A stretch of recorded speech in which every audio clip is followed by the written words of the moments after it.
All right, let me kick it off.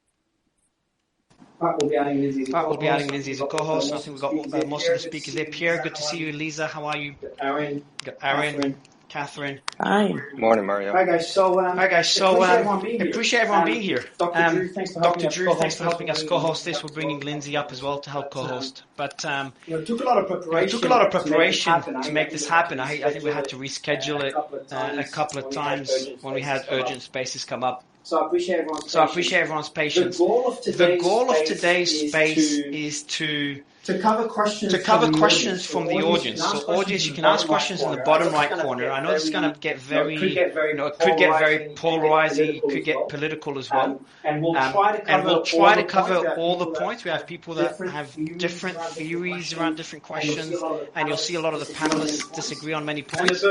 And the purpose is use the lack of censorship that exists on Twitter right now to answer as many questions as we can openly, transparently. So make sure you ask your questions in the bottom right corner. For the panelists, just please mute your mic when you're not speaking and unmute whenever you speak. Dr. Drew, I think if he mutes his mic, it might help with some of your echo, Mario. Okay. So Drew, it could be from you actually, that didn't help. You're still a little echoey. Okay. Is it still echoey now or not, Ed? Just a little bit. I mean, it's not terrible. Okay. Is it better now? Is it better now or not? Yes, that's a lot better. Okay, cool. I just had to move it closer to my mouth. Appreciate it, man. So I'm going to kick it off with some questions. And Drew will probably lead a lot of the conversation. He jumped into the space 2 days ago as well, an impromptu space for the Fauci file drop. And he led the conversation, answered a lot of questions for us as well. But I'll kick it off with some general questions. And for any panelists that want to answer the question, feel free to unmute and speak anytime, or just put your hand up as a request to speak, and we can give you the mic. At any time. Go ahead. Yeah, go ahead. Mario, just a housekeeping item. The link to this, which I just shared on Twitter, now says that this is at January 3rd at 11:15 a.m.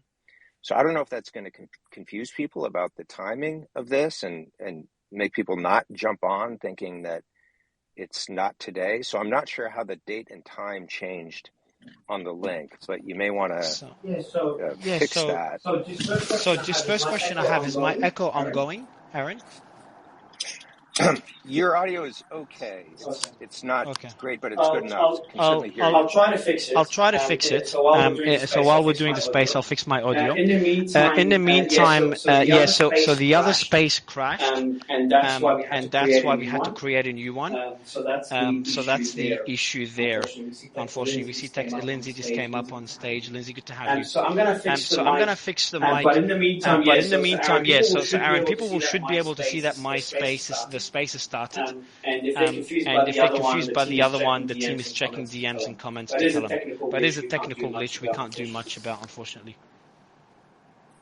Okay, so I'm gonna kick it off in the meantime while I fix my audio. I'll fix my audio while other panelists are speaking. So I apologize for all the listeners for the echo fix urgently. But maybe I'll ask the first question, and Drew, you can take it over while I fix the mic if that's okay, Doctor. But the first question that I have, Doctor, maybe to kick it off, is just getting different perspectives from the panelists about the vaccines. And that'll be the main one. Thoughts on the vaccines, misconceptions about the vaccines, or they believe are misconceptions that they want to bring up so we can start discussing them. In the meantime, I'll fix my mic and I'll start reading out questions from the audience. Dr. Drew, do you want to kick it off? Thank you. Mario, I'm going to humbly step one level above that because I do believe those issues will come up every time somebody speaks, and try to reach a consensus on what it is we are doing here. What are we doing? And for those of us that are physicians, what we are trying to do, well, first of all, I want to find the things we absolutely agree upon. And I think starting with those of us that are physicians, what we are doing here is trying to make the best decision for our patients, period. All physicians, all doctors, that is our goal. That is what we are doing. The problem is there's confusion around what that is, what the signals are telling us. I can only tell you, by the way, as panelists come up and speak, I wish they would give just a little sketch on their academic credentials, because it is really important that people who are listening to us understand our varying backgrounds. Myself, I've been a physician for 40 years. I'm trained as an internist. I had leadership positions in a psychiatric hospital and a medical hospital for many, many years. Assistant clinical professor of medicine, assistant clinical professor of psychiatry, double board certified, and a fellow at the American College of Physicians. So just little sketches like that I think would be helpful. So we agree that we are here to help do the best thing for our patients. I think that, and what I'm doing is what I've always done. As a new therapeutic comes along or a new intervention for my patients, I read the literature, I try to make the best decision for the patients, I make my recommendations, and I help the patient with informed consent. The problem today, and what's unusual today, is suddenly we're having difficulty reaching a consensus or even having conversation about certain aspects of this vaccine, all the while with our regulatory agencies pushing extremely hard in ways that are hard to understand, and then no dialogue, no discourse, no public conversation about what it is we are doing here. So I am finding it extremely difficult to even give informed consent to certain age groups. I do believe I know what I'm doing over the age of 75. I think I know what I'm doing over the age of 65 in terms of recommending the vaccine and boosters. But as things get into the younger age groups, it gets quite a bit more murky. Now, the next issue I was hoping to sort of put a little light on in terms of areas where we agree. Steve, you ran a Twitter Spaces yesterday, and you and Dr. Dunn had an interesting conversation that I unfortunately couldn't really listen to. But there was a point that you were trying to arrive at, and I'm not sure if you got to a consensus on just a simple question, which is the vaccine capable of killing our patients? Steve, did you guys reach a consensus on that?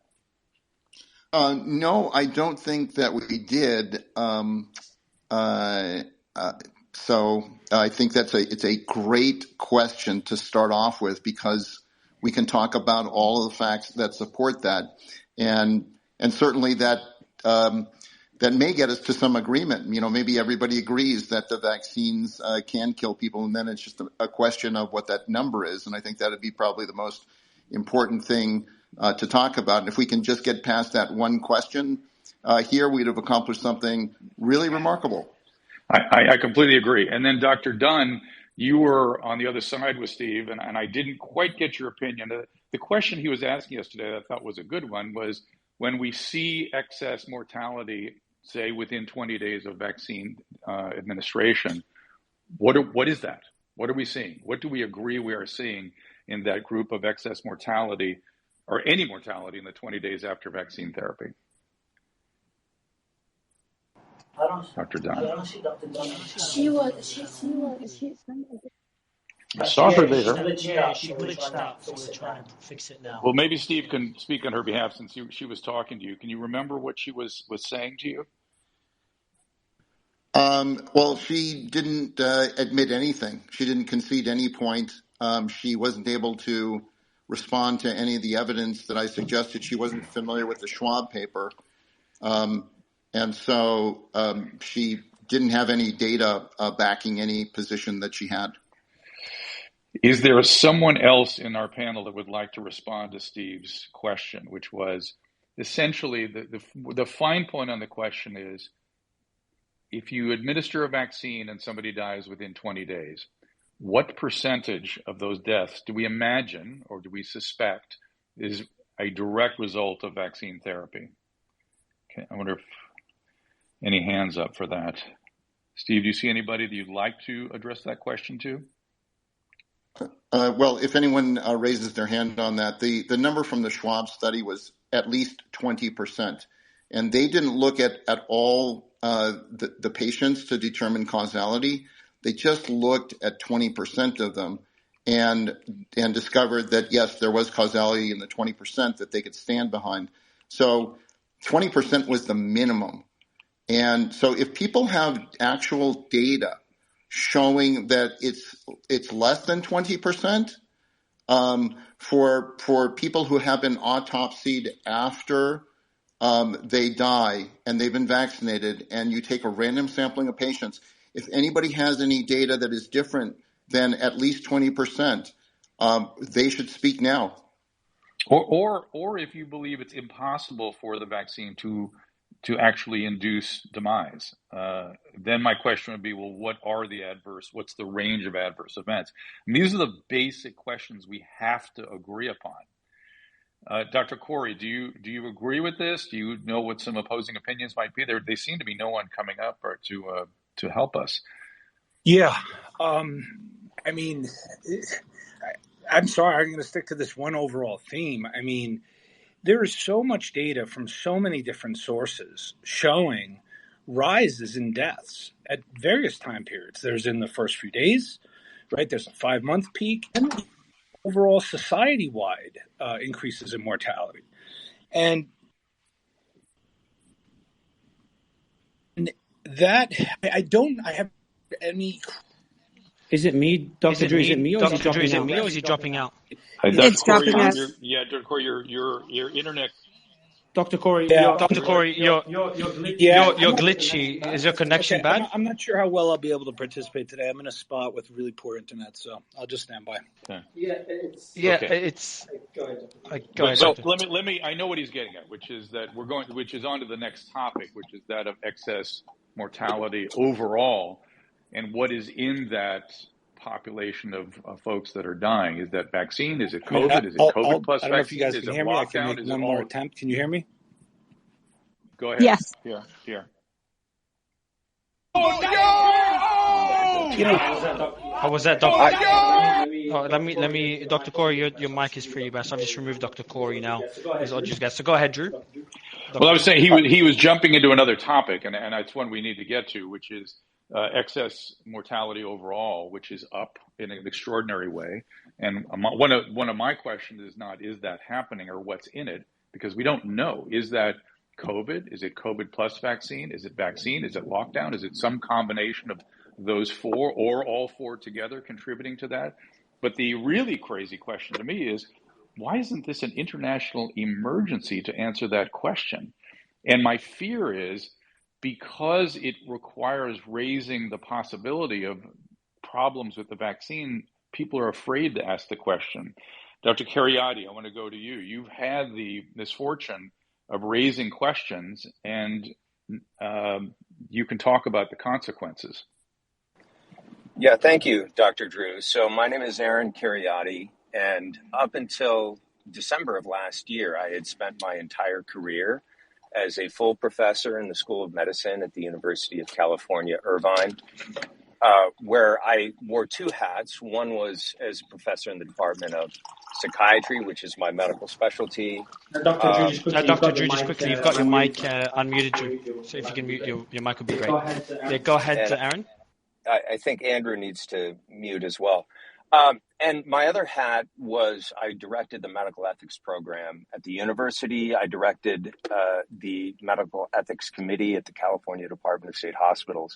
And I helped the entire University of California system draft its pandemic policies up until the vaccine mandate, where the committee that I was on of critical care physicians and medical ethicists was not consulted, which I found strange. And I published a piece in the Wall Street Journal last year arguing that the vaccine mandates at universities, which were the first institutions to initiate vaccine mandates, were unethical.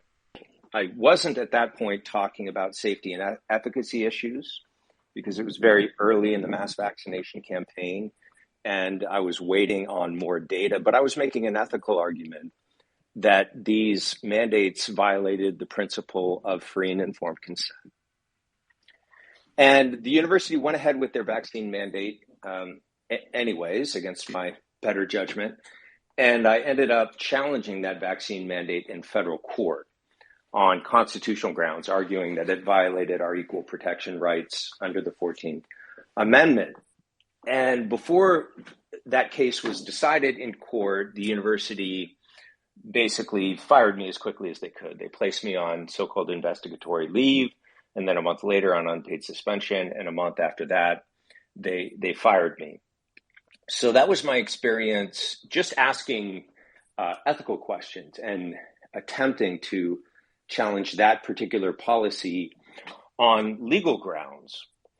As to the question of whether the vaccines kill some people, I think at this point it would be impossible to argue that that no one has been killed as a result of taking this vaccine. And we can just begin with the data on myocarditis, which was one of the first safety signals in VAERS. And VAERS is not designed to establish causality. It's designed to pick up signals that require further investigation. But the CDC did investigate that safety signal and concluded that there was not only an elevated risk of myocarditis in men, particularly younger men, but that many of those reports in VAERS of cardiac-related death were likely due to the vaccine. So we have that data point on myocarditis, which in many cases can be fatal. And then we have autopsy data now, which is going to be the gold standard in terms of establishing cause of death. We have autopsy data demonstrating that various thrombotic and clot-related medical issues, from pulmonary embolism, which is where you get a clot in your leg that goes to your lungs, to cardiac-related and stroke-related problems due to blood clotting, to other what we call coagulopathies, which are sort of systemic problems related to blood clots. And that this has contributed. Yeah. I would say that that's another thing I think we could all agree upon, that there is a signal, and this signal involves these pathologies that you bring up. But there has been no rush or even no attempt that I can see to tease out, is this truly vaccine? Is it truly COVID? Is it COVID plus vaccine, which is pretty much everybody now, because everyone's had COVID and vaccine. And so is that the combination, or is it COVID vaccine plus booster that's causing the problem? Is it lockdown and lack of screening? No one is answering that question in a prospective manner. Why? That's one of my questions. What is going on here? All I'm doing as a physician is what I always do. I look at the data, I recommend to my patients, and then when you have widespread distribution of a therapeutic, you discover new things. And you know what we do then? We pause, we talk to our peers, we do new investigative challenges of the therapeutics, and then we decide how to refine what it is we're doing.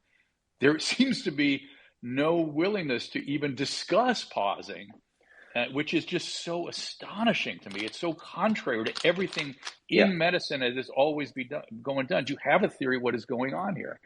I do have a theory, and I'll say this one thing, and then it looks like several people have their hands up, so I'll step aside after this remark. But I think this relates, again, to that issue of informed consent, that our public health authorities decided very early in the pandemic, starting with lockdowns and then continuing during the mass vaccination campaign. They started with an approach that I think was fundamentally unsound.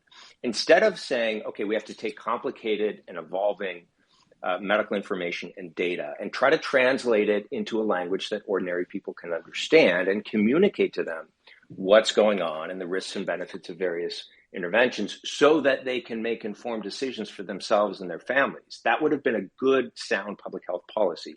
Instead of doing that, our public health authorities began with a behavior that they wanted everyone to engage in. Everyone stay at home. Everyone wear a mask. Everyone stay 6 feet apart.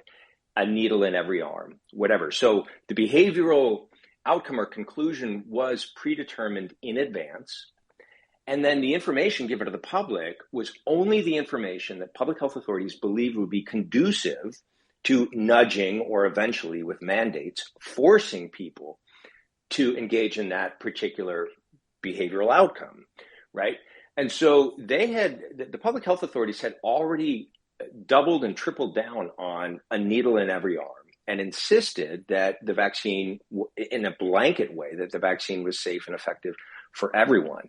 And then when data started emerging that efficacy declined fairly rapidly over time and with new variants, and safety signals started flying up, and many of those started being confirmed, or at least the data suggested that they were contributory. Then it was very hard at that point for the public health authorities to walk back what they had already said and what they had already done. And particularly when when public health recommendations from the CDC resulted in institutional policies where people like me literally lost our jobs, right? Then it was, I think at that point, the issue had become polarized. The public health authorities were extremely reluctant to admit that they may have made a mistake. And so then we got into a mode of suppressing information that would call into question those policies. And just prime example from earlier this year, the CDC stopped publishing its data on hospitalizations, deaths, and COVID cases, and at least much of its data. And when the New York Times asked them, why did you do this? The CDC spokesperson said, we didn't want to increase vaccine hesitancy, right? Which suggests that we're basically withholding information because it may undermine the recommendations or the policies that we've endorsed and that, we're not willing to reconsider. Aaron, Well, I've just got a quick question for Aaron. First, is my audio okay, Aaron, or is it still crappy? It's a little fuzzy in the background, but I can hear you, Mario. Now it's less echoey and more white noise behind you. Okay, I'll figure out the white noise afterwards. But Aaron, can you just confirm that there was confirmed that CDC did not disclose the full numbers of people? Was it the deaths from vaccines, or what was it exactly that wasn't disclosed in full? So there were several COVID metrics, particularly hospitalizations and deaths, that they either withheld or that they slow walked. There was a very long delay between when they had it in publishable form and when it was released to the public. The New York Times wrote this up, I want to say in May of this year. Maybe somebody could go online and find that and post it here. But the CDC did not deny that they had done this. And in fact, the reason that they gave, again, was we don't want to increase vaccine hesitancy, which suggests that the information they were withholding might have caused the public to reconsider, because that was right around the time, Mario, when we started seeing more and more vaccinated people being hospitalized, more and more vaccinated people dying. And so, the short-lived efficacy of the vaccines, which supported the pandemic of the unvaccinated meme, within a couple of months, we started seeing that whole trend shift. And that's right around the time where the CDC started being less transparent with their data. Let's get another opinion up here. Dr. Gu has his hand up, and he has it. I hope will help us out on the other side. Dr. Gu, go right ahead. Perfect. Thanks, Dr. Drew. So a little bit about my background.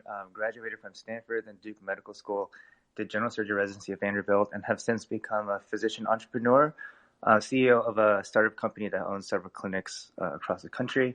But with regards to the question about, COVID vaccines and the side effects, I just want to say I've been pretty much middle of the road when it comes to COVID. I see on the political side, there's an extreme left and extreme right who have kind of twisted narratives, around COVID-19.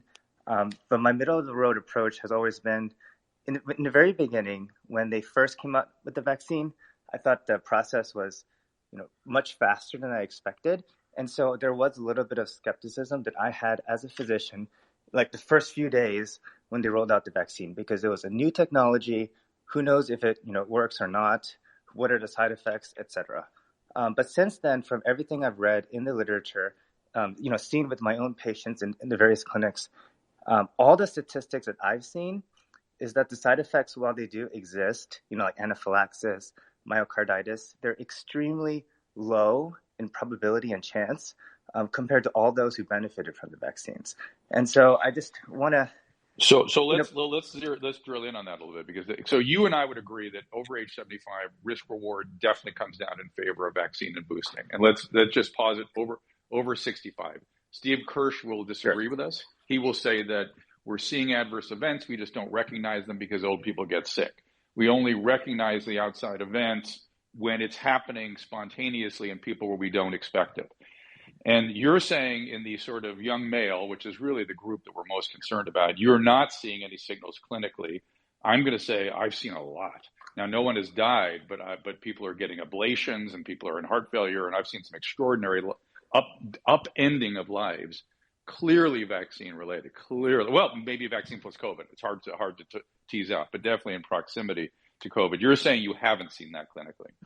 I haven't seen that clinically, and I just want to say every procedure, every vaccine, whether it's a flu vaccine, tetanus shot, COVID vaccine, everything comes with a small amount of risk. Yes, yes. Look, just walking in your office, Dr. Gu, don't walk in my office. Exactly. There's a risk. Iatrogenesis Nothing in life is without risk. And these things, I'm not denying that these things don't happen. I'm just saying, can we consider the probability of it occurring versus the benefit? As physicians, we always have to weigh that. Hang on a second. I want to ask a specific question, and Aaron Cariati, I'm probably going to have you ring in on this because this is one of the things that's really troubling me. What is the ethical difference between allowing a 35-year-old healthy male to become exposed to an infecting agent that we know is in the community and have a rough go of it versus taking that healthy male and increasing the probability of making him sick by virtue of something we do to him? Do you understand what I'm asking? Is there an ethical difference between the normal course of biological processes and then we help and treat and deal with the consequences versus us actively contributing in a potentially deleterious outcome?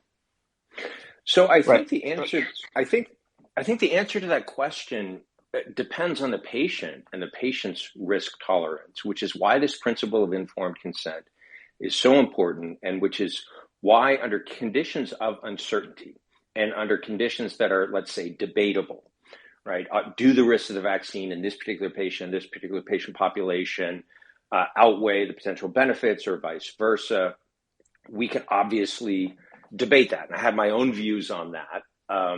As time has gone on, I've become more and more wary and more concerned about the vaccine risks. But going back to the principle of informed consent, let's tell the patient what we know, what we don't know, and that was never done. There was never any admission in the early vaccine rollout. Well, Aaron, I would even posit that as of next week in the state of California, it's against the law. You have to. That's right. You have to actually issue. You have to actually stay with the standard of care. So if this were 1995, I'd have to say, yes, you're a heroin addict, but when you leave the ER, you need 90 Vicodin.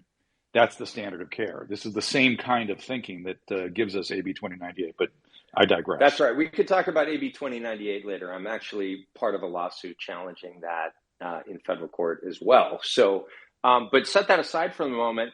I think under conditions of uncertainty, you have to let the patient decide which risk they're more comfortable with taking. For the doctor's part, the doctor has to err on the side of minimizing the risks that I am doing to the patient. That's the doctor's ethical responsibility. So if the doctor's, has to lean in one direction or another, I think the doctor has to lean toward not intervening. Towards caution. Towards do caution. No harm. Do no harm is the number one thing. Dr. Gu, do you agree or disagree? And then we're going to go to Pierre Corey because I see his back. Oh, yeah, absolutely. When it comes to informed consent, I think I'm in agreement with a lot of you. I've had patients who told me that they don't want to get vaccinated to COVID. Yeah. And after explaining the risks and the benefits, if they still decide, hey, I don't want to get vaccinated, I still give them the best quality of care possible. That's their informed decision. And I think we always have to respect that. And one casualty of the COVID-19 pandemic is the principle of informed consent. Got a little bit shattered, and I didn't like that. And then don't you think it's odd then that our regulatory agencies are pushing against informed consent? I mean, like literally pushing us against that. It's odd. It's very odd. Right. Dr. Corey. Well, it seems we have reached our first agreement. Yeah. Mario and Dr. Drew, you succeeded there. Two things, Aaron. We also agree that we're just trying to do what's best for our patients. All the physicians are just trying to do that. And I know you, Aaron, built a case for there being some sort of, saving face type psychology operating with the public health official. But I too believe they're trying to do the right thing, but they've been biased by exactly what you're talking about. Dr. Corey. Yeah, I just want to put this discussion in even bigger context, right? So these Twitter spaces are now happening because suddenly there's, a public space where now science can be debated, right? we have to recognize how unique that is, right? 3 years into this, after massive censorship on almost every channel or media sphere, whether it's major media, medical journals, now we have a place to talk. The way I interpret all of the divergence in opinions on data is that we're all suffering from information asymmetry due to this massive censorship. This is the major topic, right? So Agreed. 1,000%. Censorship leads to many different opinions being formed. And the thing is the even greater context is you have to look at the history of suppression of adverse vaccine data starting hundreds of years ago. If you read about the smallpox vaccination, that was majorly suppressed. Oral polio, majorly suppressed. Gardasil, the MMR and autism, we know there's on record they destroyed adverse event data. So if you think about where we are in COVID, and there are questions about is this safe or is it not, you can't do that without understanding the context of the massive power of the pharmaceutical industry to suppress adverse events. And they've never had more power to suppress that than now because of really unprecedented, consolidated control of media and, I have to say, medical journals. These are things I didn't know 2 years ago. What I've learned about the medical journals, how they have selectively published only favorable data, which many of it is even questionable, and they've suppressed all other adverse events. And what Jeffrey Tucker said at the beginning is there are enough signals to at least have an open, formal assessment of these signals. Yet that hasn't happened. In fact, what you've seen is constant dismissals. Anytime someone brings up these curious death rates that are spiking suddenly in 2021, asking for an explanation, it's dismissed and it's considered uncredible, and there's been no concerted formal regulatory agency. And there's a reason for that. We are under complete regulatory capture by the pharmaceutical industry. And the data that I put forth to that, if you look at any policy issued since the beginning, with the exception of a temporary approval of hydroxychloroquine, every other policy was literally written in the interest of the pharmaceutical industry and vaccination industry. And so we're really fighting against massive censorship. And what the crazy thing is with the censorship is how successful it is given the mountains of data. So this question, can these vaccines kill? Of course they can kill, and they are. We have, if you look at a totality of evidence from many different sources, from massive rises in stillbirths to the life insurance data, which is being roundly ignored, even though that call has gone out. We have an unprecedented rise. And when I say unprecedented, a 10% rise in year-to-year mortality in working-age Americans is considered a 1 in 200-year event. You have CEOs of life insurance companies who are talking about, in 2021, increases of 40%. No credible explanation is for this. And then you have other data analyses which show that most of the excess mortality in 2020 was of respiratory causes. Suddenly, this virus causes nothing but cardiovascular demise in 2021 in young people as the variants get milder. And I've heard no credible explanation for why that is. And the amount of data showing that is immense. I mean, let me, Pierre, let me just jump in and say that, again, the question that needs to be answered is not whether that's happening. I think there's pretty reasonable consensus that something is going on internationally. Is it the vaccine? Is it the booster? Is it COVID? Is it COVID plus vaccine? Is it lockdown? Is it lockdown, COVID, vaccine, all of the above? And why do you think there's not a rush internationally? UK is sort of moving this direction to answer that question. Just tease that out. Just tease that one issue out. What do we think is the predominant influence in this thing we are definitely seeing, which is excess mortality all costs? I'm going to say I'll let you finish your point, Pierre, and I'd love Dr. Gu's response to that as well, just to balance it out. Go ahead, Pierre. You want me to just answer?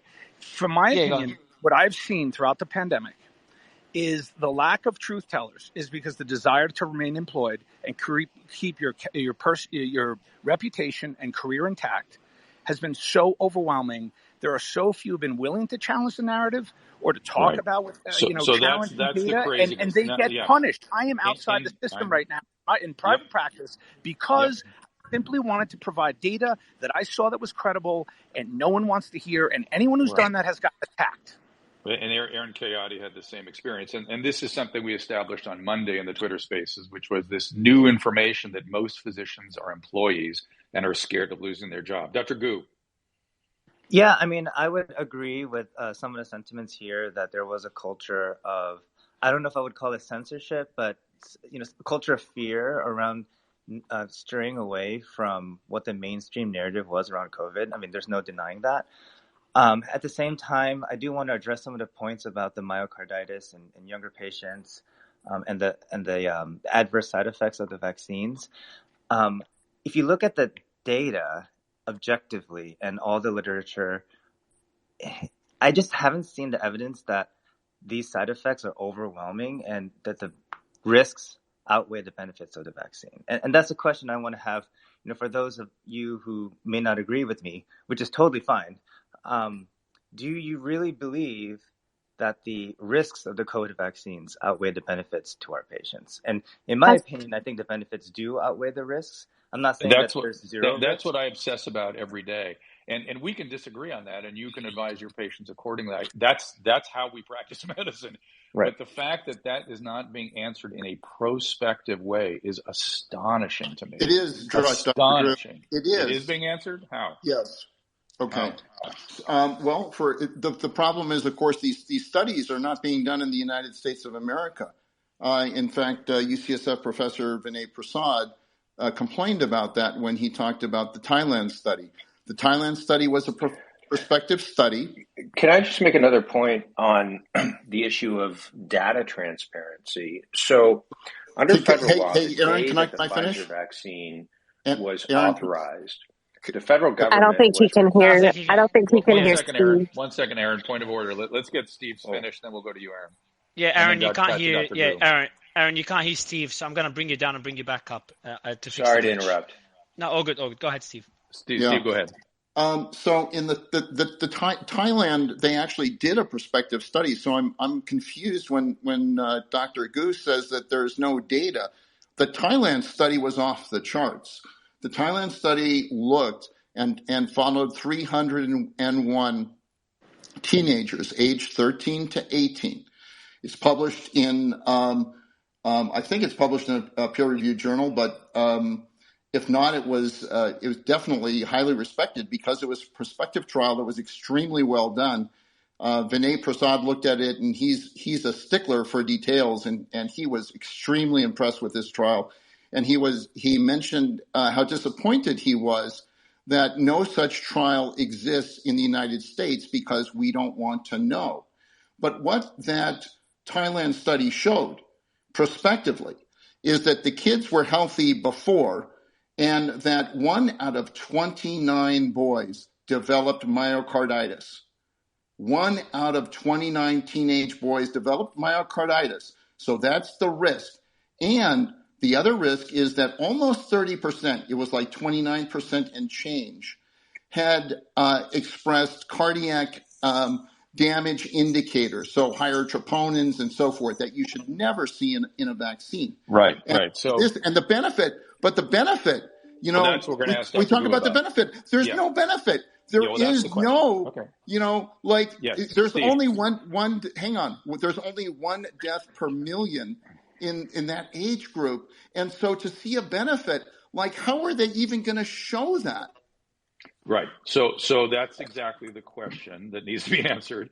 But Dr. Gu, we're going to go back to you, and that's sort of what's troubling me is when before the present moment, when a young male developed myocarditis, that was an overwhelming medical emergency that needed profound attention and careful follow-up.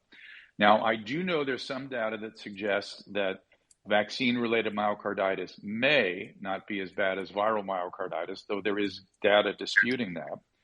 But the question is exactly, I want your opinion on this, exactly what Steve, let's say we have a 27-year-old male. Let's posit that his risk of myocarditis, let's say it's 1 in 300. Let's say there was only one case of myocarditis in that group in I think it was in Thailand. The question is that 27-year-old has a 0.00001% chance of adverse events from COVID. And people will say, oh, but long COVID. Listen, I had long COVID myself. I've seen lots of long COVID. It resolved. It's like every other serious illness. When people come out of the ICU, they're sick for a while, quite a while sometimes. And yes, many times adults, you can actually see brain shrinkage on their CT scans after any serious illness, and they remit. They go back to normal. So if the risk of really serious events is approaching, let's say 1 in 100,000 for sake of argument, as opposed to 1 in a million, if 1 in 300 get myocarditis, isn't that of concern? If those data is real, maybe that data is just not real, Dr. Gu. Yeah, so a quick answer to your question.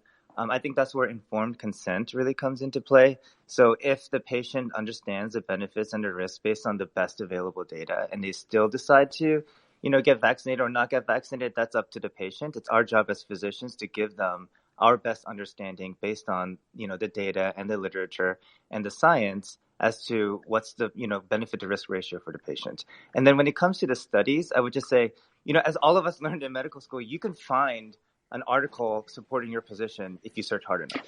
Just like a quote from the Bible, you can find whatever. But I agree with you. I agree with you wholeheartedly. But but do you at least agree that the risk to a 27-year-old male is 0.0001-ish from the illness?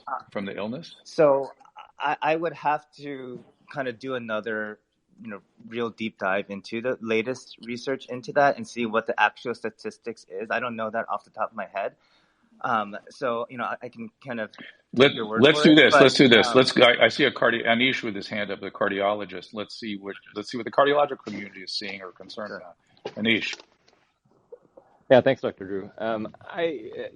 There's no question that that there is a rate of vaccine myocarditis that is significant, and I've been disappointed by the general approach from many public health figures as well as the CDC that have kind of tried to whitewash this as being mild. Myocarditis prior to the pandemic was never would be considered mild. You generally have acute chest pain. You go to the ER. Hello, can you hear me? We're good. I got you. Yep. But it was a dire emergency. When my kids got viral illnesses when they were young adolescent, young adults, the thing I always worried about myocarditis because that is a life-changing event, life-altering event. Now, I'll admit what I'm seeing clinically, you tell me if you're seeing this as well. I am not seeing progressive cardiomyopathy so much. I am seeing lots of extraordinary, primarily supraventricular arrhythmias, high rates, extraordinarily high rates that are unusual for SVTs of any type. Is that too? Yeah, no, absolutely. I think myocarditis is the dysautonomia, if you will, that is seen after COVID as well. By the way, is clearly seen a fair amount after the vaccine as well. Now, fair amount means what? It's not 1 in 10, but certainly 1 in a few thousand, etc. There's enough folks that are having tachycardia, PVCs, SVTs. That's probably the most common thing that I've seen after. How many of those need ablation or medical therapy? I haven't had any that have needed ablations. The vast majority of them, whether related to the vaccine or post-severe post-viral, are almost all self-limited and do get better with time. So it is somewhat case reportable that you see these cases, and it's reported in the New England Journal. Or 2 cases of severe vaccine-induced myocarditis that resulted in severe cardiomyopathy. One of those patients actually died. The other had a biopsy, was in the ICU on pressors. A pretty severe illness. So I think the general sense is, I think from the cardiology community is that yes, you're seeing lots of dysautonomia. It is self-limited. It is not something usually that persists over a significant period of time.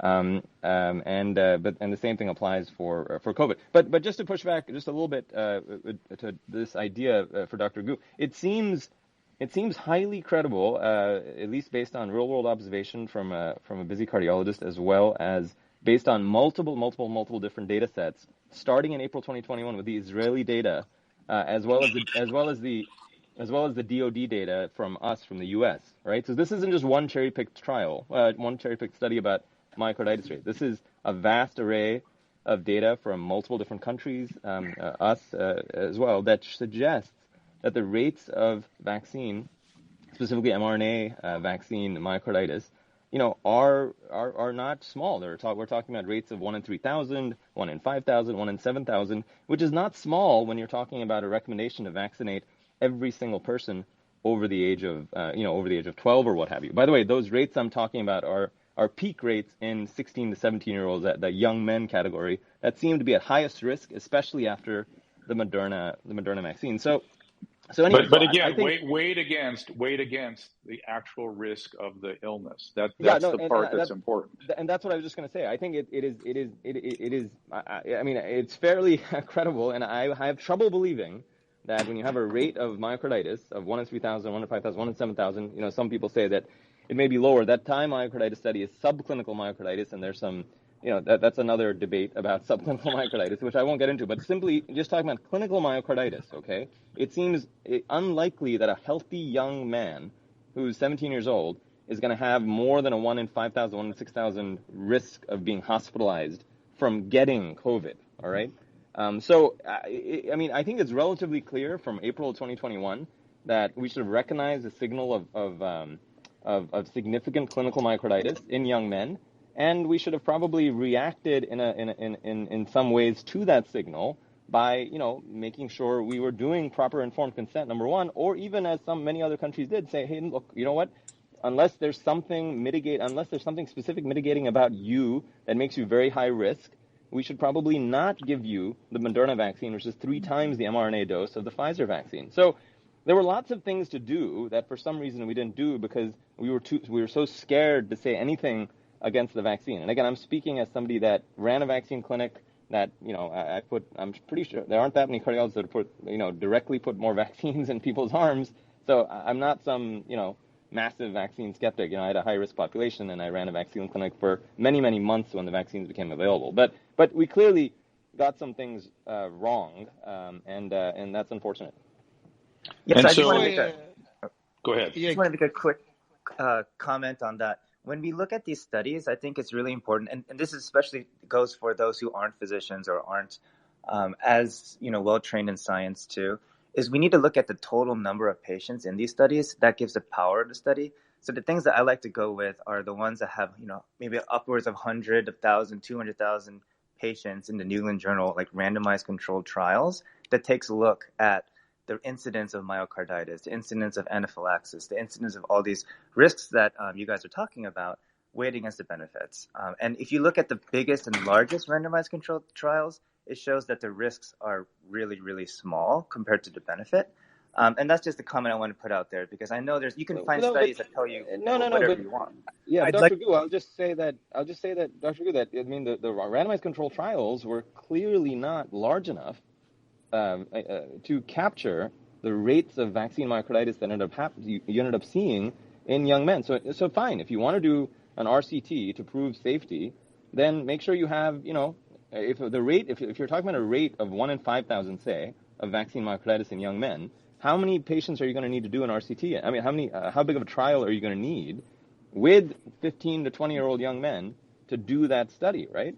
I mean, and given that the endpoint in that trial is going to have to be, hospitalization or some severe outcome, how many patients do you need in that trial, right? And so if you're starting to talk about, okay, oh my God, to power this study appropriately, I'm going to need hundreds of thousands of people in that RCT, then it begs the question, why are you trying to do the study? Because the efficacy is going to be so small. Does that make sense? Meaning the benefit. The only randomized controlled trial of these vaccines that has been done and that will ever be done was the phase 3 clinical trials. Once those were over, the opportunity to do a randomized controlled trial is over. It's never going to happen. And we all know that. So let's be clear. Those studies were not adequately powered to pick up a safety signal on the order of 1 in 5,000. So we have to go with the safety monitoring systems that are in place for the post-marketing surveillance, meaning what happens after you roll out the vaccine and give it to very large numbers of people. Right. And the idea that a randomized controlled trial is the only way to establish causal relationship between the vaccine and a potential adverse outcome is nonsense. It would have been nice to have more adequate randomized controlled trials over a longer period of time for these vaccines, but we don't have that, and we're not going to get it.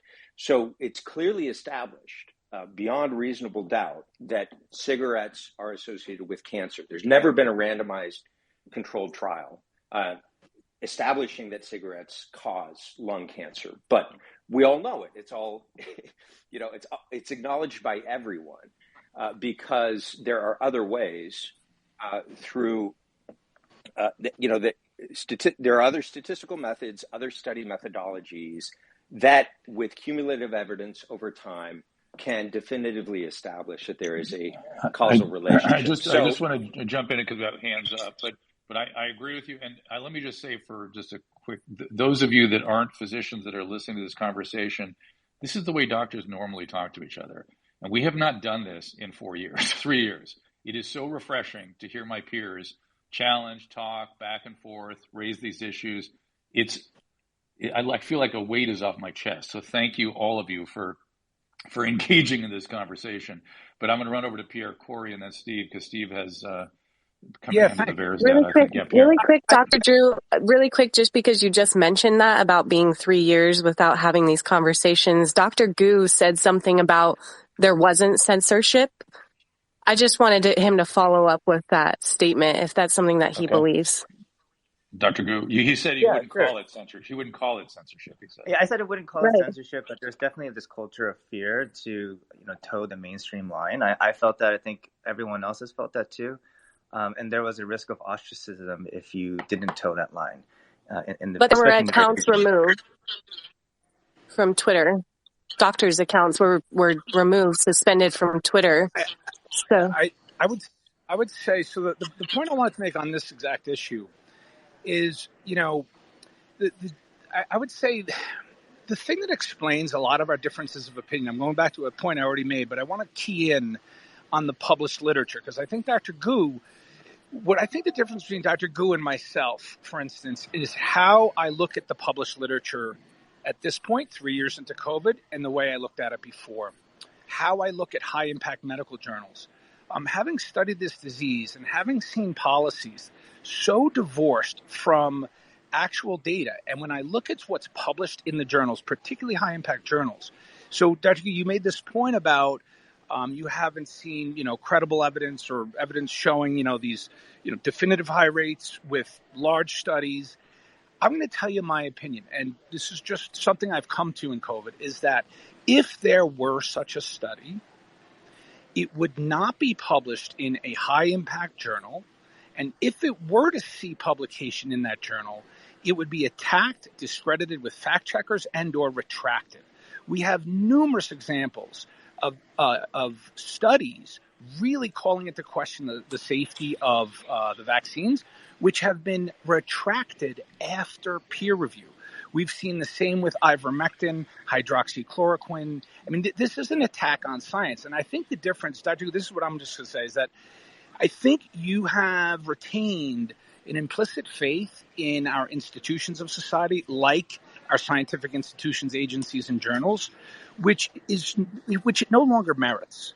And that's just because I've been buried in so much stuff. And let me just give you one example. I don't want to talk about ivermectin. I want to use an example of censorship. So I've become a world expert on ivermectin, and I've been communicating with investigators all around the world who've done studies. They have piles on their desks of rejection letters of very high quality positive studies of ivermectin. Not one ever got published by any high impact journal.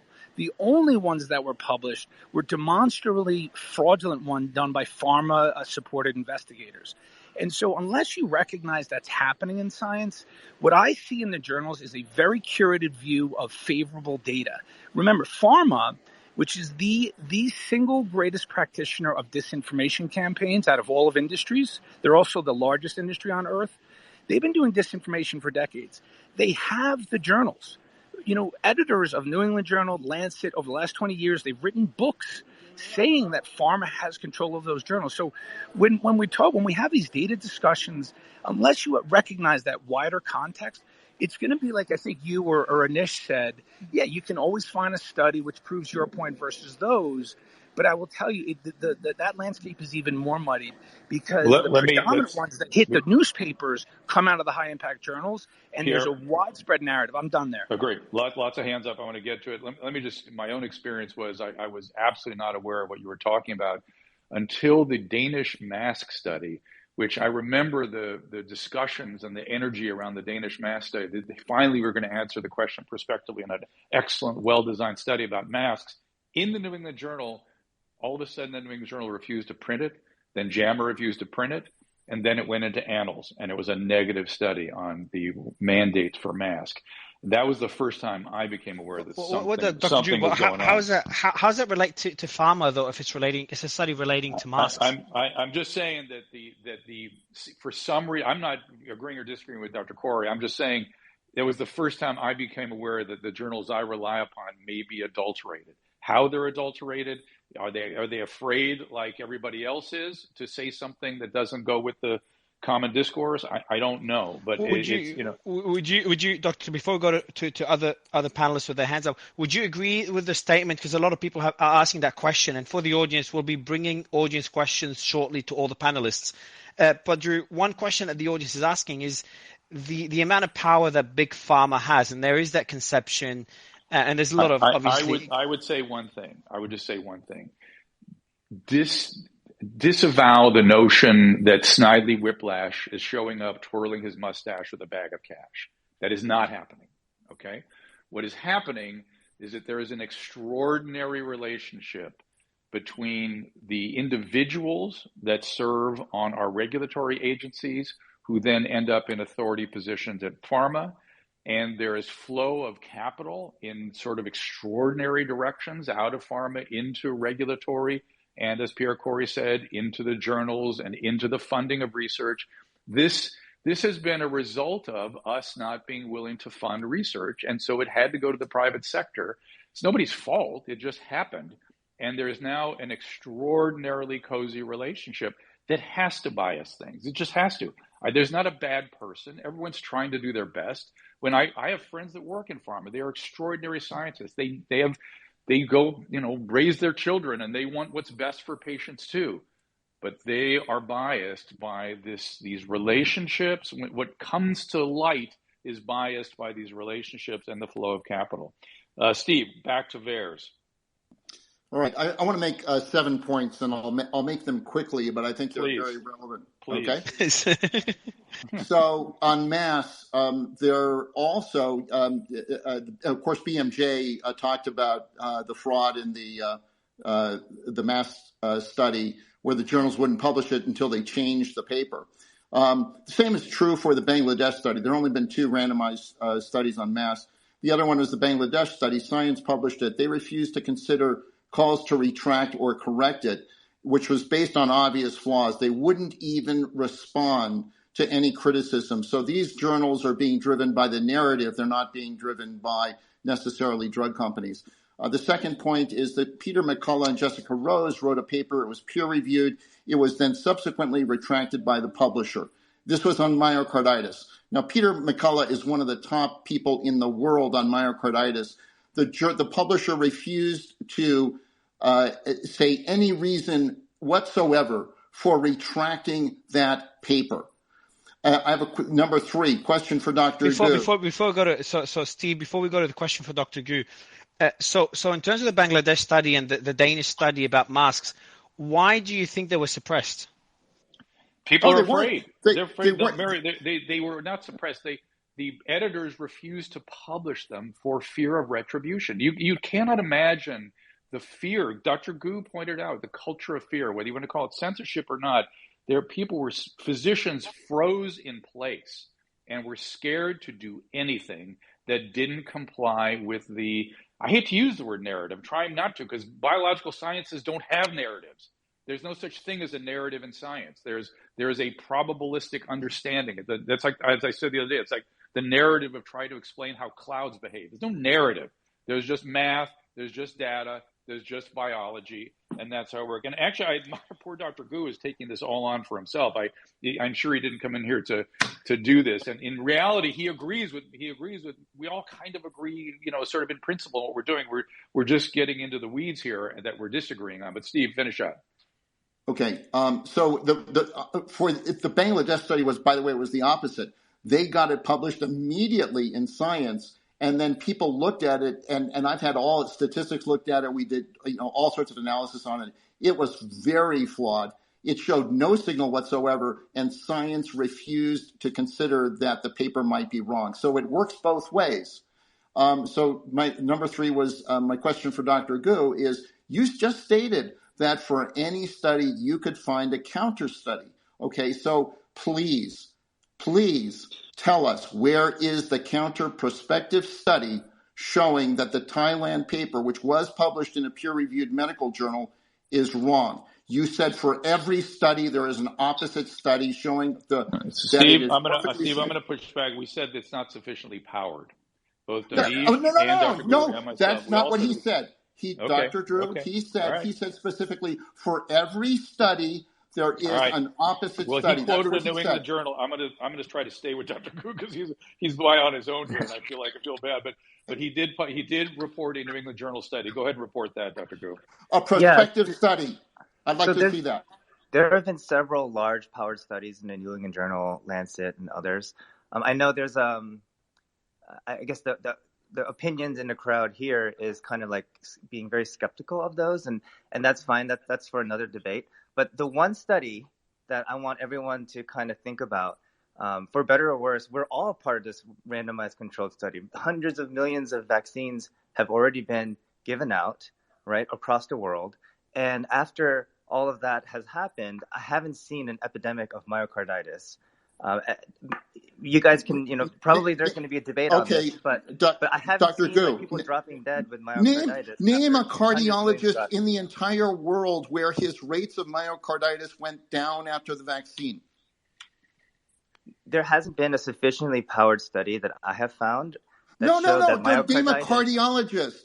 Not a study. Name one cardiologist in the entire world who has seen their rates of myocarditis drop significantly after the vaccines rolled out for that age group. The same problem continues, though, which is everybody's also had COVID. Is it COVID plus vaccine? I mean, this is all stuff that... Sure, but we had COVID before. Name one cardiologist. Why can't we name one cardiologist in the world whose rates went down after the vaccine? Any panelists can jump in if they want to answer this one. Okay. Anish, you want to jump in there? Well, yeah, I mean, I understand what Dr. Gu's point is that, but the issues are, again, look at the New England Journal papers. If you look at the Moderna studies, there's anyone less than the age of 18 in most of those studies, right?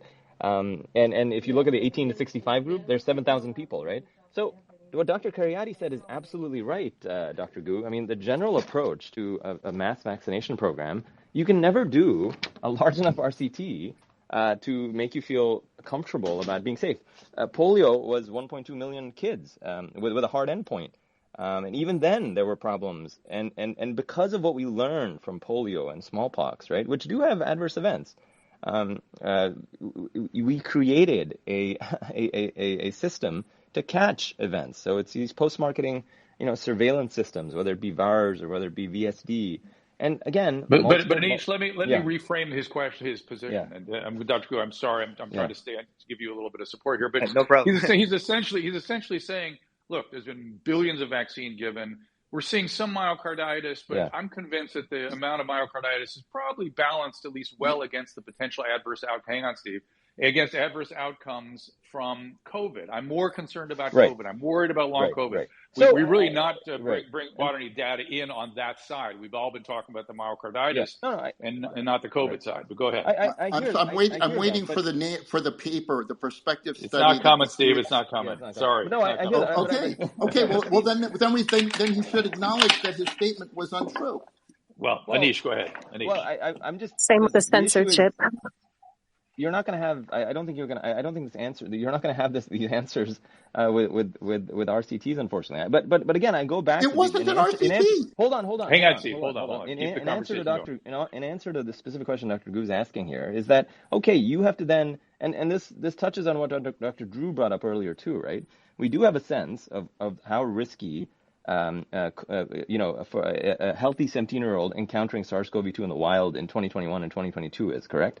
And Yep. we know based on multiple different data sets that the rate of myocarditis after second dose of an mRNA vaccine is 1 in 5,000, 1 in 7,000. Some people say it's even more frequent than that. But even if we stick with that as an estimate, hold on.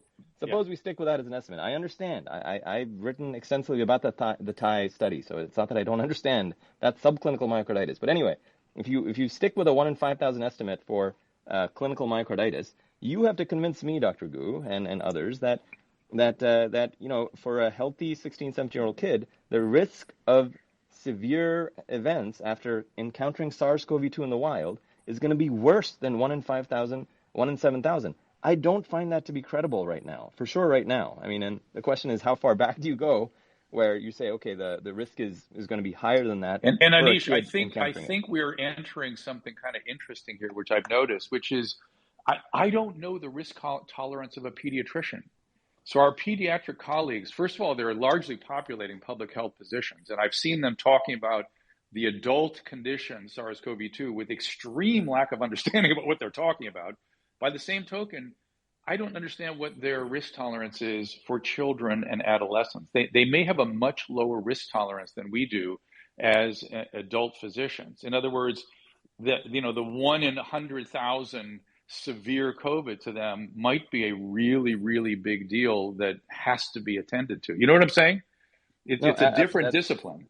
That's absolutely true. And I think we didn't do a good job of, and partly because we didn't have the data, and that's partly we didn't have the data or the understanding, in large parts because this was suppressed. That look, there is a rate of vaccine myocarditis. Yeah, vaccine myocarditis is not something you want your child to get. All right, and relative to for a young healthy kid, relative to SARS-CoV-2. There may be some, you may really want to think about this. Okay. And that wasn't done well. But in pushing back, everybody along because lots of hands up. So go ahead. Yeah. In pushing back, and just one last thing, this is unrelated, but in just a reference to the point that Dr. Corey and Steve has made, in terms of the excess mortality, that is, I think that's the much harder thing to kind of assess and ascertain because there's so many different confounding factors. And you have to then wrestle with the fact that you have highly vaccinated populations, and it's not that in highly vaccinated populations you have a really significant excess mortalities. And the issue with significant excess mortality is that it's so hard to tease out. Like, how do you tease out vaccine-related possible excess mortality from, say, lockdown excess COVID mortality? Right, and Anish. Not only that, we're in a population with 85 to 95% of people have had COVID. So, what's right, so I'm really uncomfortable. What's post-COVID with vaccine? Can I answer that? Anish, right after, I would love Joanna to jump in because she's been waiting for our Joanna, then Molly. That's what I was going to say. So I'm really uncomfortable with attributing all excess mortality to vaccines. And I'd be really interested in hearing from the panel what the hardest data point is to suggest that, yes, the excess mortality is definitely from the vaccines and not from, a host of other things that it could be. Great. Can I answer that? I think Sabine has been waiting the longest with her hand. Okay, you guys decide. I'll let Joanna and then Molly and then Sabine, because I know Joanna's been trying to jump in and out. She doesn't have much time. So Joanna and then Sabine and Molly. Go ahead, Joanna. Yeah, no, thank you. Thank you for having me. Just for everybody on the panel, my name's Joanna. I'm an anesthesiologist, a surgical intensivist, critical care physician for the audience, ICU physician, who did my fellowship at a Harvard-affiliated hospital during the COVID-19 pandemic. I am not an immunologist. I am not an epidemiologist. I wish that we had those folks on this call to help offer a little bit more insight. But my viewpoint is just my position. It doesn't represent that of my hospital. And I think that my specific patient population in Boston and New York City is another just limitation as far as my own insight. I'm bringing obviously the data that you guys are talking about, but alongside my own experience, which I think is relevant. I I just want to take a step back and kind of reframe this a little bit in the form of patient consent, because I've heard that come up a few different times, and how we are actually engaging our patients, how we are actually communicating risk to our patients, I think is important. And perhaps, especially in pediatric populations where we are talking about risk tolerance, I think it's a relevant point of discussion that I don't want to miss. I think Dr. Cariotti was talking about that before you jumped in, but I completely agree with you, Sabine. Yeah, I'm going to comment on a couple of things today, which actually, Drew, you probably don't remember, but you and I met during the Michael Jackson Conrad Murray trial. I do remember it. Yes. I do remember it. Yes, and we were talking Beverly about Hills. egregious practice of giving propofol at home, right? So today I'm going to talk about egregious deviation from standard of care of conducting clinical trials, because I've been doing clinical trials for almost 3 decades. And there's a lot of deviations from doing clinical trials that have happened that made me step into this fire of COVID. One was informed consent. We've talked about it, but the process of informed consent itself was not followed. How many patients actually got a copy of their consent when they got vaccinated or when they even got remdesivir? That was one. Number two, we've gone from mice studies to direct clinical practice. That has never been seen in clinical trials in all the years that I've done clinical trials. I've never seen a study go from mice directly to market, ever. The other thing is trials not looking at serious side effects, serious adverse events. When a patient dies 20 days from after being given a vaccine or an investigative product, that is a serious adverse event that needs to be investigated. And that usually triggers a black box warning. That was never done. And I was really upset about this from the beginning when I saw a kid dying or a kid ending up in the hospital from a vaccine that, as you guys pointed out, would not have the virus would have not gotten him to the hospital, but the vaccine got him to the hospital, and that was never investigated, and there was no black box warning. So I think those are the main points I wanted to bring up, was the deviation from standard of care of conducting clinical trials, and that should have been, the red light for everybody as physicians. The second thing, and I agree with Joanna, before I go to the second point, maybe let Joanna or Dr. Gu. Papers retracted or papers not published are rebuttal for the Together trial with Pierre Corey and Peter McCullough and Dr. Barotti was never published in the New England Journal. Don't we have a voice to say and counteract the research that was done? That's it. That's all I have to say. Thank you. And I hear what you're saying, and I think you're, in so many ways, you're bringing up exactly what we need to discuss for future concerns. But I do want to approach this constructively and with empathy for those who did make some really hard choices. Put yourself in the position of our leaders.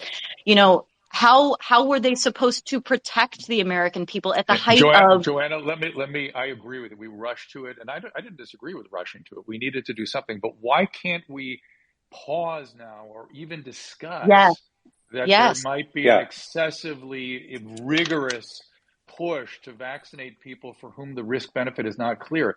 That's the odd thing to me. Go ahead. That's yes, and those considerations, we have to be emotionally austere about this, handle this in a cool way, and engage in civil exchange, which we're doing, and it's beautiful. But this is a matter of evaluating and assessing salutatory next steps, and what do we do? But we're not even allowed to raise the issue. Before you jumped down, I was saying what a glorious sort of feeling it is to hear my peers conversing with each other again, and we all agree on most things, but these very issues, we're all asking the same questions. What's the impact of COVID on this data? We're saying, why can't we slow down and start to fill in where we rush things to market? Let's fill in that data a little bit. And seemingly, even to say that is to risk being deplatformed. Yes. Maybe Eugene, did you want to respond to that point? Yeah, sure. Especially, I think the main point that I've been hearing is that the risk versus benefit for younger males, maybe in like the teenage years, is it safe for them to have the vaccine? And I think that's where it really comes down to informed consent. There's a lot of, young males who really wanted to get vaccinated, and their informed consent was, I believe, based on everything that they have heard from their parents or themselves doing research or from their physicians, that the benefits would outweigh the risk for them. And they went ahead and got vaccinated. And I think, it's not up to us to dictate informed consent for our patients. But Dr. Gu, I agree with you, but the majority of those kids are being forced by their collegiate institutions, their high schools, their football teams. They have to get the vaccine in order to participate and show up at school. That's the stuff we're taking issue with. That's the question here that really is at issue. Their informed consent and their ability to make that informed consent is being muscled by institutions who come up with mandates that aren't science-based. Right, and I think that's where we can kind of maybe agree on something where vaccine mandates, that gets to a slippery slope, right? Because if you force people to get vaccinated and you take away their agency and their informed consent, I don't think I would support that either. So there is another thing we all agree on. All physicians here, I bet you agree on that one point. And it's a major, major issue. And you're not allowed to talk about it. Molly, let's get her up here. She's been waiting for a while, too. Dr. Drew, Aaron. Hi, can you hear me? Steve, Aaron hold on. Steve. We got to be somewhat democratic here. Can you hear me? Yes, we got you. Oh, okay. Just for people who don't know me, I'm Molly Rutherford. I'm a family physician. I'm also an addiction specialist in Kentucky, and I have a direct care practice. So I have a pretty small practice, and I just wanted to add my perspective as a person, as a doctor on the front lines. We're focusing a lot on data, and I understand we have to do that as scientists and as doctors, but I just wonder how many physicians on the front lines I'm seeing people vaccine injured.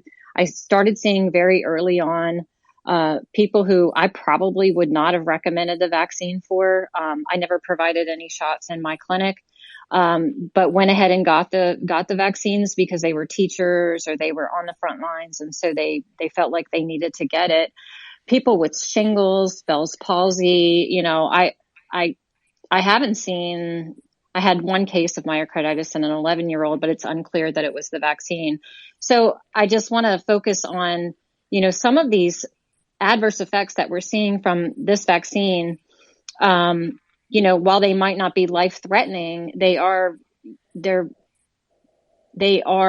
debilitating compared to what I've seen with other vaccines for adults in the past. And many of these people, in my opinion, never needed it. Many of them already had COVID.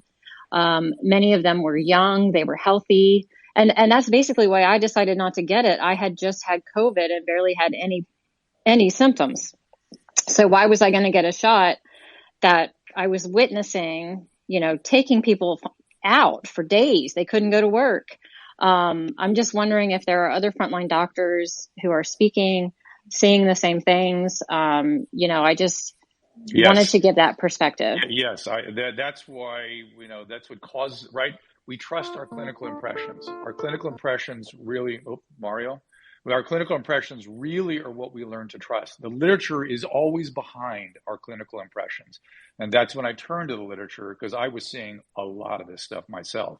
Really, some extraordinary stuff. And you say debilitating, life-altering kinds of reactions. And in people where, like you said, I was unconvinced they had real risk from the illness itself. Steve, now your turn.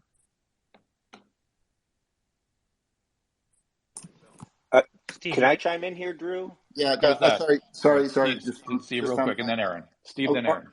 Make it quick, Steve. So the people with severe myocarditis have a symptom which is very troubling, which is they die suddenly, okay? So don't assume that it's just myocarditis that these teens have and they're okay? Because a lot of them are going to die suddenly. And if you're going to compare risk, you need to compare the risk of dying suddenly with the risk of dying from COVID. And you have to go and estimate the efficacy of the vaccine even working and preventing that death. and nobody is doing that. The And 3%. Steve, they're not even asking a more simple question, which has to be asked as well. How much of those sudden deaths are related to COVID itself? Now, Dr. Gu will pointed a couple of studies that tried to answer that. I thought they were terrible and certainly underpowered. But that's the other question. It could be COVID. It doesn't have to be the vaccine. It could be COVID plus vaccine. No, because these studies, like the Schwab study, show that they show the same sort of pattern in the arm as in the heart, and these people die shortly after vaccine. I get it. Okay, so let me just finish here. I want to just go through my points here. There's a 3% rate of myocarditis in the military. Okay, so this is very comparable to what's in the Thailand study. So if there's a prospective study and there's a better study, please name specifically the study. Don't tell me there are lots of studies. Name the study. I would love to see it and love to be proven wrong. There's a death safety signal in VAERS that was triggered a long time ago. We talked to the CDC about that. They completely ignored it. They would not show that the calculation is wrong. I talked to all of these people who debunk people like me, and they would not touch it. They would not show that the calculation was wrong. Basically, the CDC is ignoring the death safety signal in VAERS. They're not even looking at it. And it's not even a close risk-benefit analysis here. The deaths are 2 per 1,000 for people who take the vaccine. And I will be happy to spend hours debating the science on this. There are so many data points showing this, and it's even worse if you're old. People who do geriatric clinics are seeing multiples of that in older people, and the number of people that they're seeing dying from COVID versus the number of people that they're seeing dying from the vaccine, it's not even close. I mean, we're talking ratios of 10 to 1 or more in some cases. That will be debate for another day, Aaron. Okay, and the final. Let me make a final point that you're saying that. Well, how do we know that these events are due to COVID versus the COVID vaccine? The answer is through correlation. There are lots of studies that look at this 10 different ways, and they all show that the difference between the people who are dying and not dying is the vaccine and is not COVID, okay? Because both groups are getting COVID at about the same rate.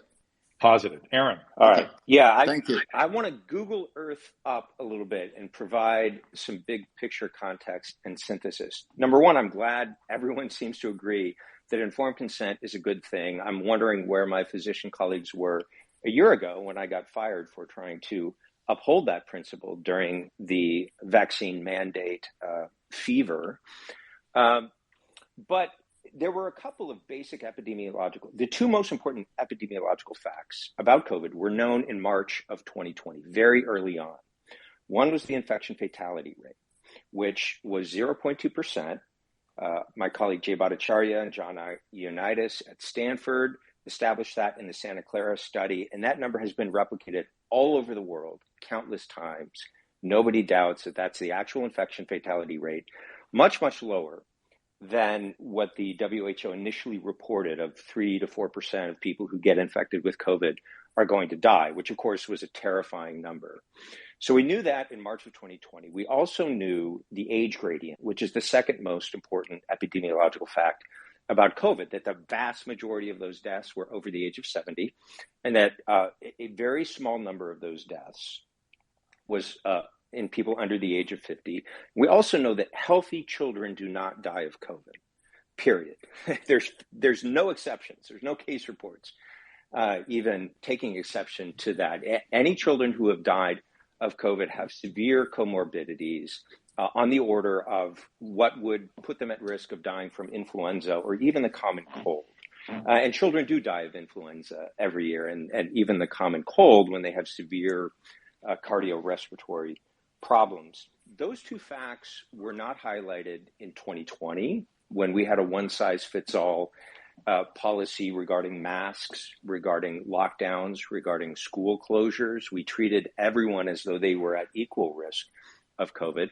And those 2 facts, which were just only reaffirmed in the course of 2020, were also not highlighted in 2021 when we were talking about vaccines. There was never any discussion about the fact that the risk-benefit ratio of a vaccine may differ according to age. It was a needle in every arm. And there there absolutely was censorship of anyone who tried to challenge that. The Twitter files demonstrated that. We had Martin Koldorf and Jay Bhattacharya, who, along with me, are co-plaintiffs in the Missouri v. Biden case, alleging government collusion with social media companies to suppress free speech on COVID and on other issues. And we now have definitive evidence that both of them were censored by Twitter for their views on COVID policy. And we're talking, Martin Koldorf, an MD, PhD in epidemiology, Harvard professor, and Jay Bhattacharya, an MD, world-renowned epidemiologist at Stanford. So these are not fringe figures in these debates that were silenced. I want to make one more point about the whole question of vaccine adverse effects, and that's that given that the only randomized controlled trials we were going to get were in the phase 3 clinical trials, I thought it important that Americans have access to that data, especially since many of us were being mandated to take the vaccine. The federal government was required the day it authorized Comirnaty, Pfizer's vaccine, to release that data. It didn't. So I coordinated a group of scientists and physicians to file a FOIA request to get the data from the FDA. The Department of Justice lawyers representing the FDA said, we'll give you 500 pages a month, which if you do the math would have taken 75 years to get data that the FDA reviewed in only 108 days.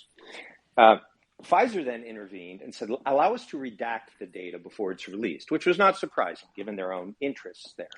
But what was surprising is that the same Department of Justice lawyers representing the FDA agreed with Pfizer and petitioned the court to allow the company to redact the data. Fortunately, we had a good judge who said, no, you'll have to release it in the next 8 months, and Pfizer will not be involved in the redactions. One key document that's come out of the release of those documents is basically a document summarizing the adverse effects reported in the first 90 days after the vaccine campaign began in early 2021. And one of the striking thing about this quote unquote post-marketing surveillance document was that myocarditis was just one of many adverse events reported. And granted, these reports don't confirm causality. Each of these reports requires additional investigation to verify causality. So all the usual caveats.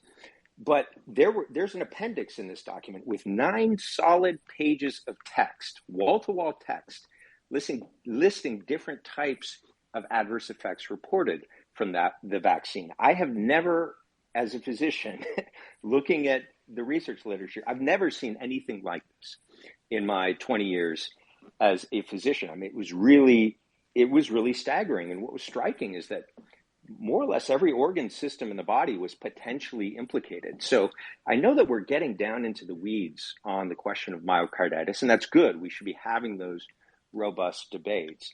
But I also want to point out that that's the only safety signal that the CDC or FDA has investigated so far. But there are many other safety signals that have gone up. Well, that goes at the excess mortality data that has not been approached at all. Mortality is a good way to cut through a lot of statistical noise. We're going to get Dr. Corey in here. One of the things we don't think about it revealed this morning, Dr. Fauci's wife is the head of his ethics organization. Isn't that interesting? I don't know if you guys saw that this morning. She's the head ethicist of the NIH. Dr. Corey. Before Dr. Corey jumps in, I just want you, if you don't mind, Drew, do you mind if I just get Eugene or Joanna to respond to Aaron's points to kind of balance it out before going to Dr. Corey? Okay. Sure. I mean, I'm happy to answer real quick and then give the floor to Joanna. Thanks, Eugene. So I heard a lot of statistics, floating around and talked about in this, really amazing conversation. The one statistic that I like to look at is the one from New England Journal, where it says there was a case report. It was 2.13 cases per 100,000 patients who get myocarditis, and the highest incident was in younger males. But the N in that study was 2.5 million patients in a large healthcare organization. It's an Israeli study in the New England Journal. So as a physician, when I look at that and I compare it to studies that have like 300 patients or 200 patients or 30 patients, I have to kind of rely upon the largest study published in the biggest journal, and which all of my peers are also referring to, in order to give the good standard of care to my patients. And I'll pause here and let other people, kind of debate that. But, what do you guys think about how we as physicians have to take a look at all the studies and then prioritize which ones have the most weight? Let me speak. Yeah, to that. I'll. Oh, okay. Go ahead. Go ahead. No, I will. I support exactly what Eugene is saying. I think that when we're thinking about the power of a study and the impact, within these journals, the actual end, how many patients are we looking at, is essential to consider. Again, I think that just kind of going back to basics here, it's not to say, I think that in the development of these vaccines, we were really working with limited data. We were doing the best that we could with not a complete absence, but with a lack of data. And I think that as more information is coming out, I think that as we look, especially, I think, again, to some of the Israeli studies, especially, it becomes more helpful in guiding future conversation and how we approach the vaccine for perhaps populations that are at lower risk. Yeah, so the point I want to make is, I think, Eugene, you just crystallized kind of the point I was making earlier, is that if there's sort of a polar opposites of how we look at this, I'm just going to key on that statement you just made, which is that you have to trust the biggest study in the biggest journal. And I would posit the opposite. On what I've learned in studying the decades of corruption in the pharmaceutical industry and their control over healthcare and its institutions, it is just that study you should be highly skeptical of. If it's big and it's in what I call a big journal, it's there for a reason. It's not necessarily there because that's the best science. In fact, I will tell you that the reason why it's there is because it's favorable to pharma. If you had that same big study showing a massive increase in myocarditis, it would not be there. So that's one point I want to make. I want to actually move away from the medical literature and go back to the point that I think Anish and you brought up earlier, which is a really good one. Because what I like about the actuarial and life insurance data is because that data, that is data that they need to price their policies. It drives an entire industry, and it behooves them to make it as accurate as possible. So it would be completely against their interest to manipulate or suppress alarming rises in life insurance claims amongst young people. So, and that's why I like that data, because we get away from this science, this study, that study, big, powered, p-value, this and the other thing. What we're left with is the problem that you guys articulated, right? So you see this sudden rise of these massive deaths in young people in this country, and you're left with, well, could it be something else driving it? What is the confounder? And my answer to that is two words. You need to explain away the tight, I'm going to use three words, tight temporal association. When you see these peaks in these vaccinations, you see this huge rise in deaths. And it all started at the same time. And then the most compelling and almost inarguable data was presented at Ron Johnson's panel by Josh Sterling and Ed Dowd. One is a longtime finance expert, and the other one is deep in the life insurance industry, where they did a deeper dive on these massive life insurance claims. And what they found was that the biggest risk factor for death was actually owning a group life health insurance policy. And what you need to know about that is group life health insurance policies are almost all Fortune 500 company employees, and they are traditionally the healthiest sector of society. I think their mortality rate is 1/3 to 2/3 that of the general population. In 2021, in that cohort of life insured, they had a massive rise suddenly. And I agree, there could be confounders. So let's talk about them. Lockdowns in 2021 for Fortune 500 folks? No. Sudden increase in drug addiction, deaths of despair? No, you can't see that data. In fact, there's lots of data showing that the biggest rise was in causes unknown. And then we have lots of data for sudden cardiac arrest. And so for me, I think as a society, we need to talk about, we have life insurance data showing unprecedented historic rises in deaths across the youngest and healthiest of society at a time when variants were getting milder and large part cardiovascular. And yet we don't have a concerted public debate. You don't see this in the papers. You don't see the government calling this out. You don't see epidemiologists having these discussions. Where is the wider discussion around this truly alarming data? Yeah, I'm just going to add 2 points, Corey, to that on alternative hypotheses, which so far I have not seen a convincing alternative hypothesis put forward. The exact numbers on deaths of despair we have for 2021. So alcohol-related deaths went from 69,000 to 99,000, which is a huge increase of 30,000, but a tiny drop in the bucket in terms of that overall rise in all-cause mortality. Same thing happened to drug overdose deaths, 70,000 to 100,000. So lockdowns were disastrous. We saw a 60,000 increase in alcohol and drug-related deaths. But still, you put those two together, small drop in the bucket in that all-cause mortality shift. So those don't account for it. Those are bad. As a psychiatrist, I wrote about this in 2020, what I call the other pandemic.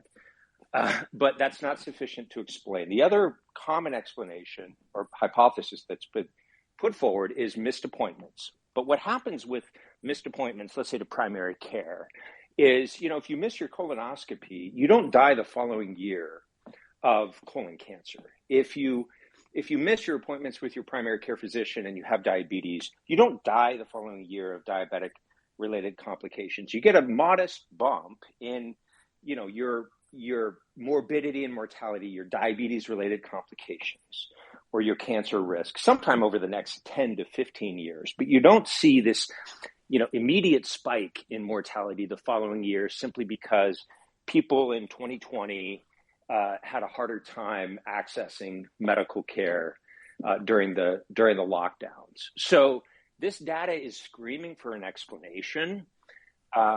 And I'm very concerned, again, big picture context, that very few people seem to care. And the ones who do comment on it sort of wave it away, with a wave of their hand and a kind of cheap hypothesis like one of these that has been suggested, without the slightest indication that they're interested in actually investigating this. So this is a big picture contextual problem that I think should alarm us. That these numbers are alarming. It's a mystery that I raised an hour ago, which is why is there not an international hue and cry to rush to an explanation? Because it is not just in this country. And UK is moving this way. UK is starting to go there. So I have a feeling we're going to hear some information from the United Kingdom that we're not getting from the United States. But why is it an emergency? You said earlier that you thought it was because of their unwillingness to step down from their previous positions. I'm sure that biases people, but certainly as clinicians and physicians, they got to, in their private moments, be thinking, what is going on here? And why are we not rushing to answer it? It's an uncanny thing. I agree with you. It's an uncanny thing. Can I just amplify something that Pierre said about the conflicting studies? Dr. Gu said, well, I'll take the largest study. And I totally agree with Pierre on this, that you take the most credible study. So you have to look at what might be causing this, because there's only one truth here, folks. There's only one truth. Either this thing is dangerous or it's not. And just because when you have these large studies, typically what they do is they say, well, there were, let's look at the number of reports in the hospital system. Well, not all things are reported. So when you have a prospective study, which is following these people longitudinally, and you know that there's no myocarditis before, and you see the myocarditis and the heart damage after, that is going to be far better than a huge study which doesn't follow a set number of patients longitudinally. So to me, I always look for the highest quality study, and then I also look for why would this study, this larger study, not have the same results as what I think the higher quality study is, and how do I resolve the conflict? Because you just can't ignore the other one just because the trial was bigger. And we're going to have Anish come up. But hang on, Anish, before you go, I want to just define a term that we've been tossing around. We've been saying clinical myocarditis versus subclinical myocarditis. So The subclinical is the patient has no symptoms, no effects of the myocarditis, but we find measurable evidence, either blood test or MRI or echocardiogram, of cardiac injury. And the presumption is the subclinical does not necessarily progress to clinical or something more severe. Anish. Before Anish, Eugene, did you want to respond to Steve first? Yeah, I just wanted to kind of talk about what Steve was mentioning about choosing which study to believe, and there's a legitimate debate around that. For me, I just follow the statistics and the math behind it. The smaller studies have a higher chance of variance. There's a higher chance of false positives, false negatives, what have you.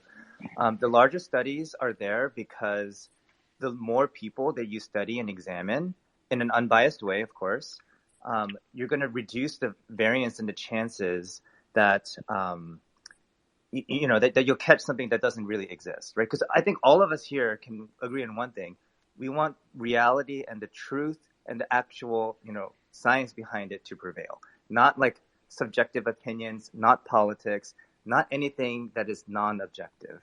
And so that's why I, gravitate towards the larger powered studies with millions of patients involved, because that smooths out the possible variances and the possible false findings that you can have. Got it. And Anish, here we go. Well, I mean, just to respond to that point, I mean, Dr. I think you're speaking in generalities that I don't quite understand, because the RCTs were, some 20,000 patients, but again, that is not the system that has been established and set up for vaccine safety, because vaccine safety means you are giving a vaccine to millions and millions and millions of people. There are 25 million people in these age bands that we're talking about, and you're using 20,000 patient RCTs to do that. So that is not a viable way. We would never get we would never get a lot of drugs to market, certainly not vaccines to market, because the trials that would be required would be absolutely gargantuan. So the way that vaccine safety is supposed to happen is that you do a large enough trial that someone decides, it's a little bit arbitrary, but someone decides how big the trial needs to be to do it based on what's going on, how emergent the condition is, etc. And then after that, because you're giving it to millions and millions and millions of people based on a study that's 20,000 people or so, you then have to look for post-marketing signals. And what happened was a signal of myocarditis came about, and it came about in young men. So I you're speaking generally about power and stuff and variance, and I don't think that's how the vaccine safety and stuff really works. But I'll just push back on to Steve a little bit. Look, my last Substack is on vaccine associated myocarditis and the link to sudden cardiac death. All right, I am concerned about it because, as Steve brings out, the trials that we have are looking at hospitalized patients with myocarditis patients that end up being hospitalized. It is possible to miss a signal of cardiac death before you get to the hospital, right? Which is why that Florida study, which was panned widely, is an important study. We should be looking to see if there's a sudden cardiac death signal, which we're missing, right? But Steve, we do also have lots and lots and lots of data sets, and Dr. Corey too. We do have lots of data sets. For instance, Sweden, right, is a lab, and in Sweden, we don't have excess deaths in younger adults. Now, so again, I know, Dr. Corey brought up the life insurance data.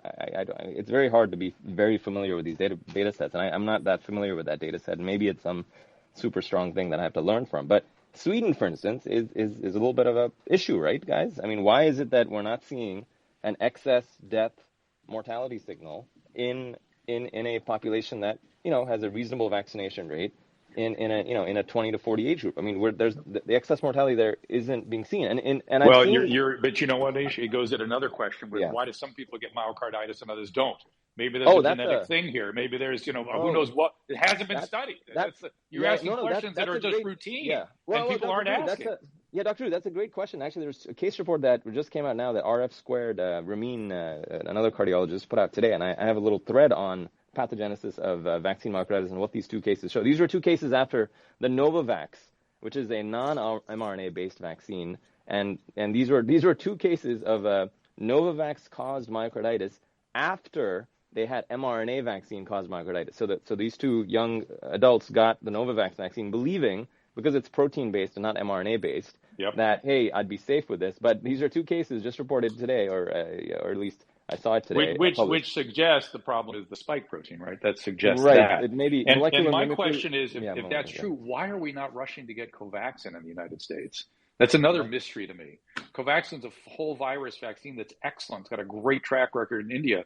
Why aren't we bringing that to the United States? Right. But Drew, back to that point about I mean, Dr. Corey and Steve. Why? Please raise hands. Are you worried about? Are you worried about the fact that we're not worried? Are you the fact that Sweden doesn't have an excess mortality signal in young people who are fairly vaxxed? Why is that? We have to be able to explain those things. So I agree that there's certainly a link between vaccines and myocarditis, and of course vaccines and severe cases. And that Schwab study is great. That's what I go over in my last Substack on the deltoid. I'm well aware of the study, but you have to do a lot more than establish that yes, a vaccine can cause myocarditis. Yes, a vaccine can cause death. You got to make show a lot more, I think, to show that there's an excess mortality and excess death signal seen in the entire population. And just as one example, Sweden doesn't show that. So why is that? But the question behind the question is, why aren't we pushing ahead with great urgency to answer those questions? Why, to raise these questions, you have to risk your career? Sabine, let's let her in here. Her hand has been up patiently. Sabine. Yeah, no, one of the things and one comment that I'd like to bring up to support Steve and Pierre, and something we all forgot, was that, when we talk about high impact journals and high population, that Lancet study that had 96,000 patients recruited in 1 month, written by a sci-fi writer, right? Scientific fiction writer wrote that paper. It went all over the media. It killed hydroxychloroquine for those of us who were doing the clinical trials. And it was basically removed because they found out it was fraudulent. That's when I started seeing the truth about the medical literature and about these high impact, exactly what Pierre has talked about. There is something that is stopping research from being published, and there is something that is publishing high impact journals, high studies, and frankly, I don't trust them anymore. So I see a study on vaccine safety with thousands of people. I don't trust it. I go paid to sell a product. That's it. So that's and by the way, they never went back in the media, in the mainstream media, to say, oh, by the way, that paper was retracted from the Lancet. Remember that? Yep. Drew, can I offer some thoughts? Again, Google Earth up, big picture, to your question. Why aren't our public health authorities more concerned about designing the studies that would definitively or more definitively answer these questions? I want to offer a few thoughts about our federal agencies, just beginning with the NIH. So most Americans are still not aware that the NIH co-owns the patent on the Moderna vaccine. 6 people within the NIAID division of the NIH, that's Fauci's division, get royalties on the Moderna vaccine for the rest of their life. That division itself gets royalties on the Moderna vaccine. Their descendants will get royalties on the Moderna vaccine. There is money flowing from Moderna to the NIH for that vaccine. So one hypothesis as to why they're not looking into Novavax or other things is that they have a financial conflict of interest. Second point about the NIH is Dr. Fauci or anyone in his position should never have been put in a position of advising on public health policy the way that he was. Why?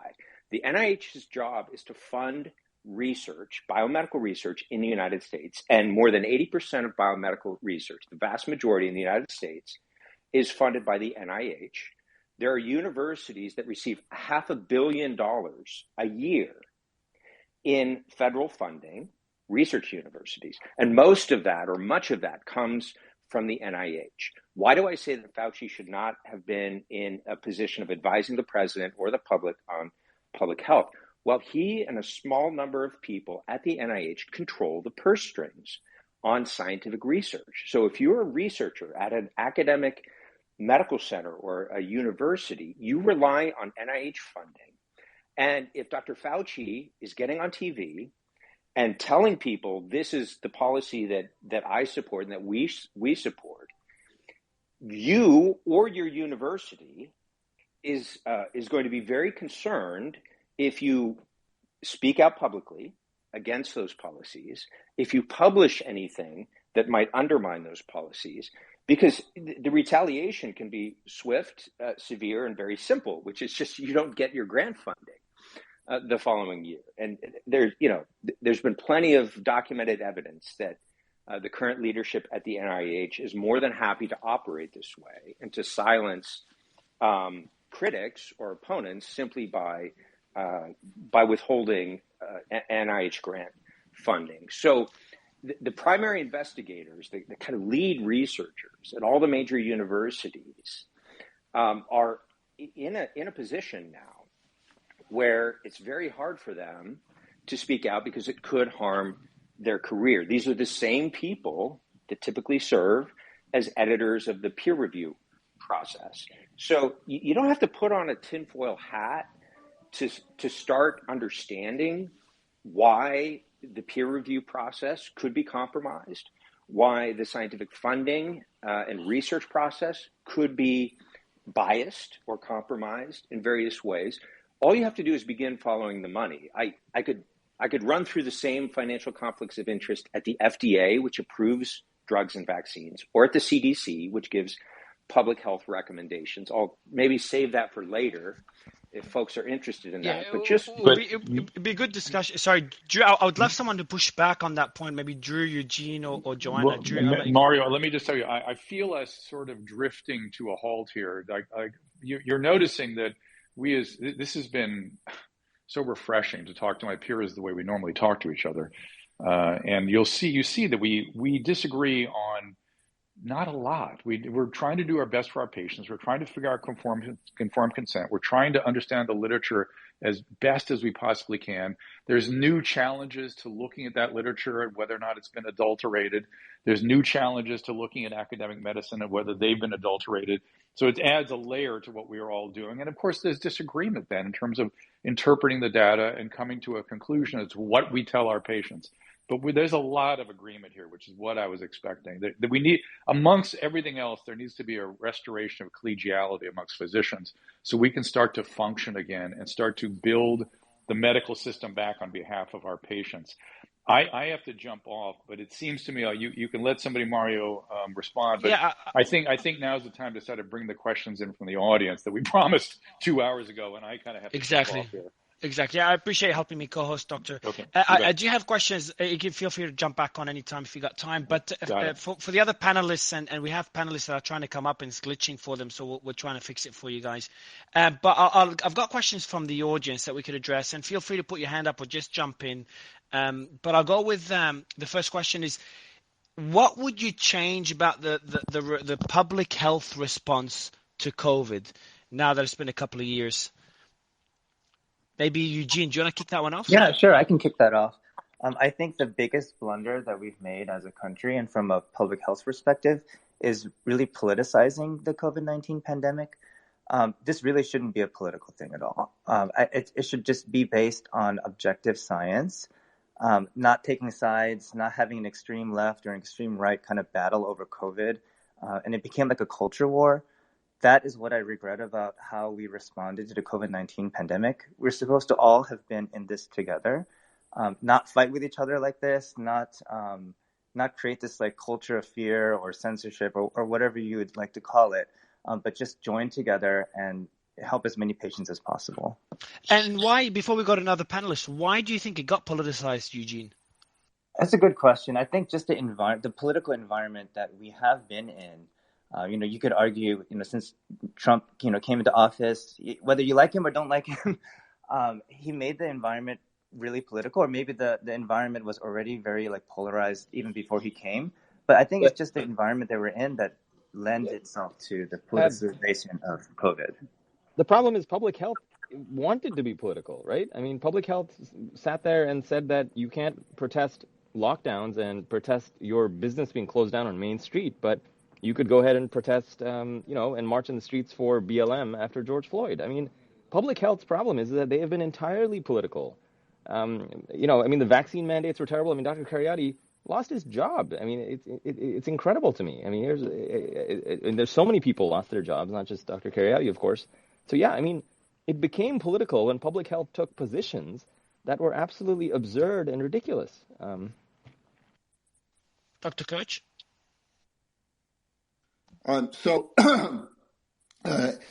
If you look backwards, there were people who said early treatment was the fastest, safest, and cheapest way to end the pandemic. And we said that very early on. And if you look backwards, that is still 100% true today as it was in the very beginning. We didn't need to do any of these things. We didn't need to do the vaccination program, the masks, the lockdowns, social distancing. We didn't need any of those things. We had early treatments that were available as early as March of 2020. The Fareed and Tyson protocol just is one example of that.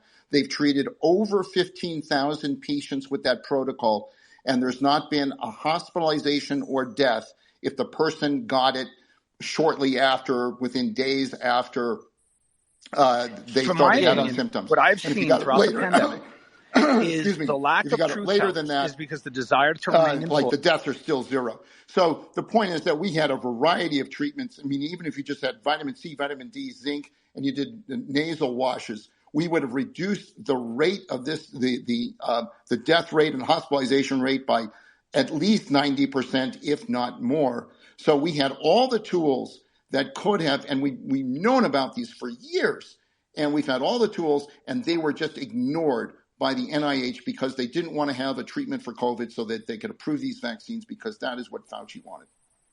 That's now, okay. That last part is an opinion, but the first part is factual in terms of these early treatments work, and you can go to C19early.com and you can look at all of these early treatments, and the data on these treatments is quite stunning.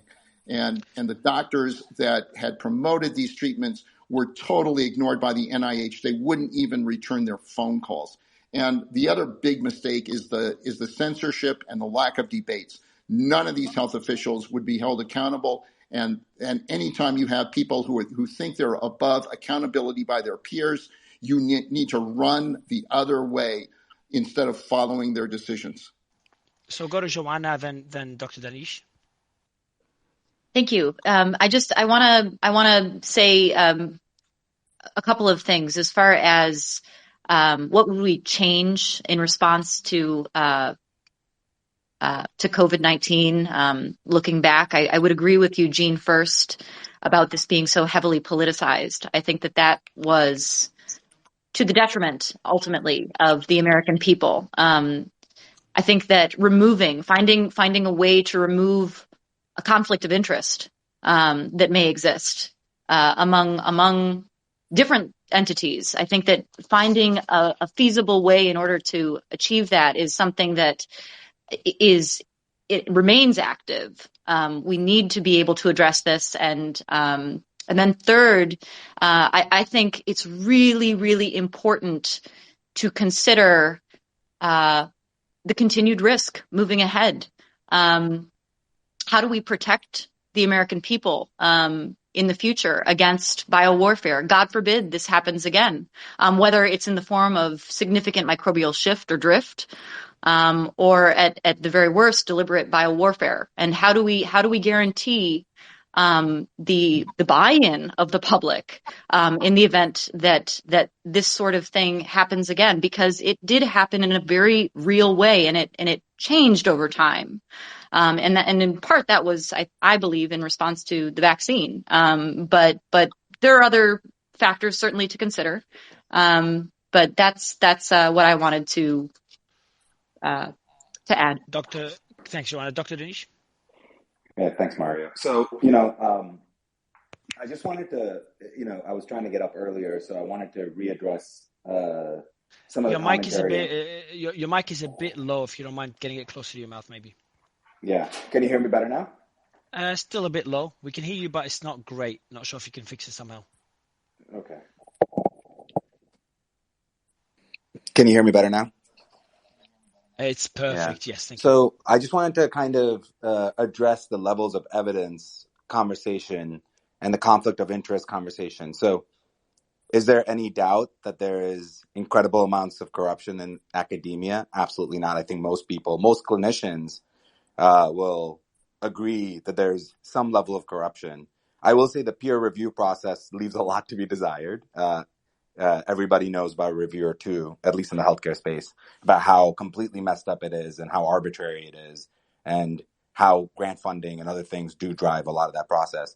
I will say that if we don't have our current process of levels of evidence, then we truly have nothing that we can believe. And all evidence isn't created equal.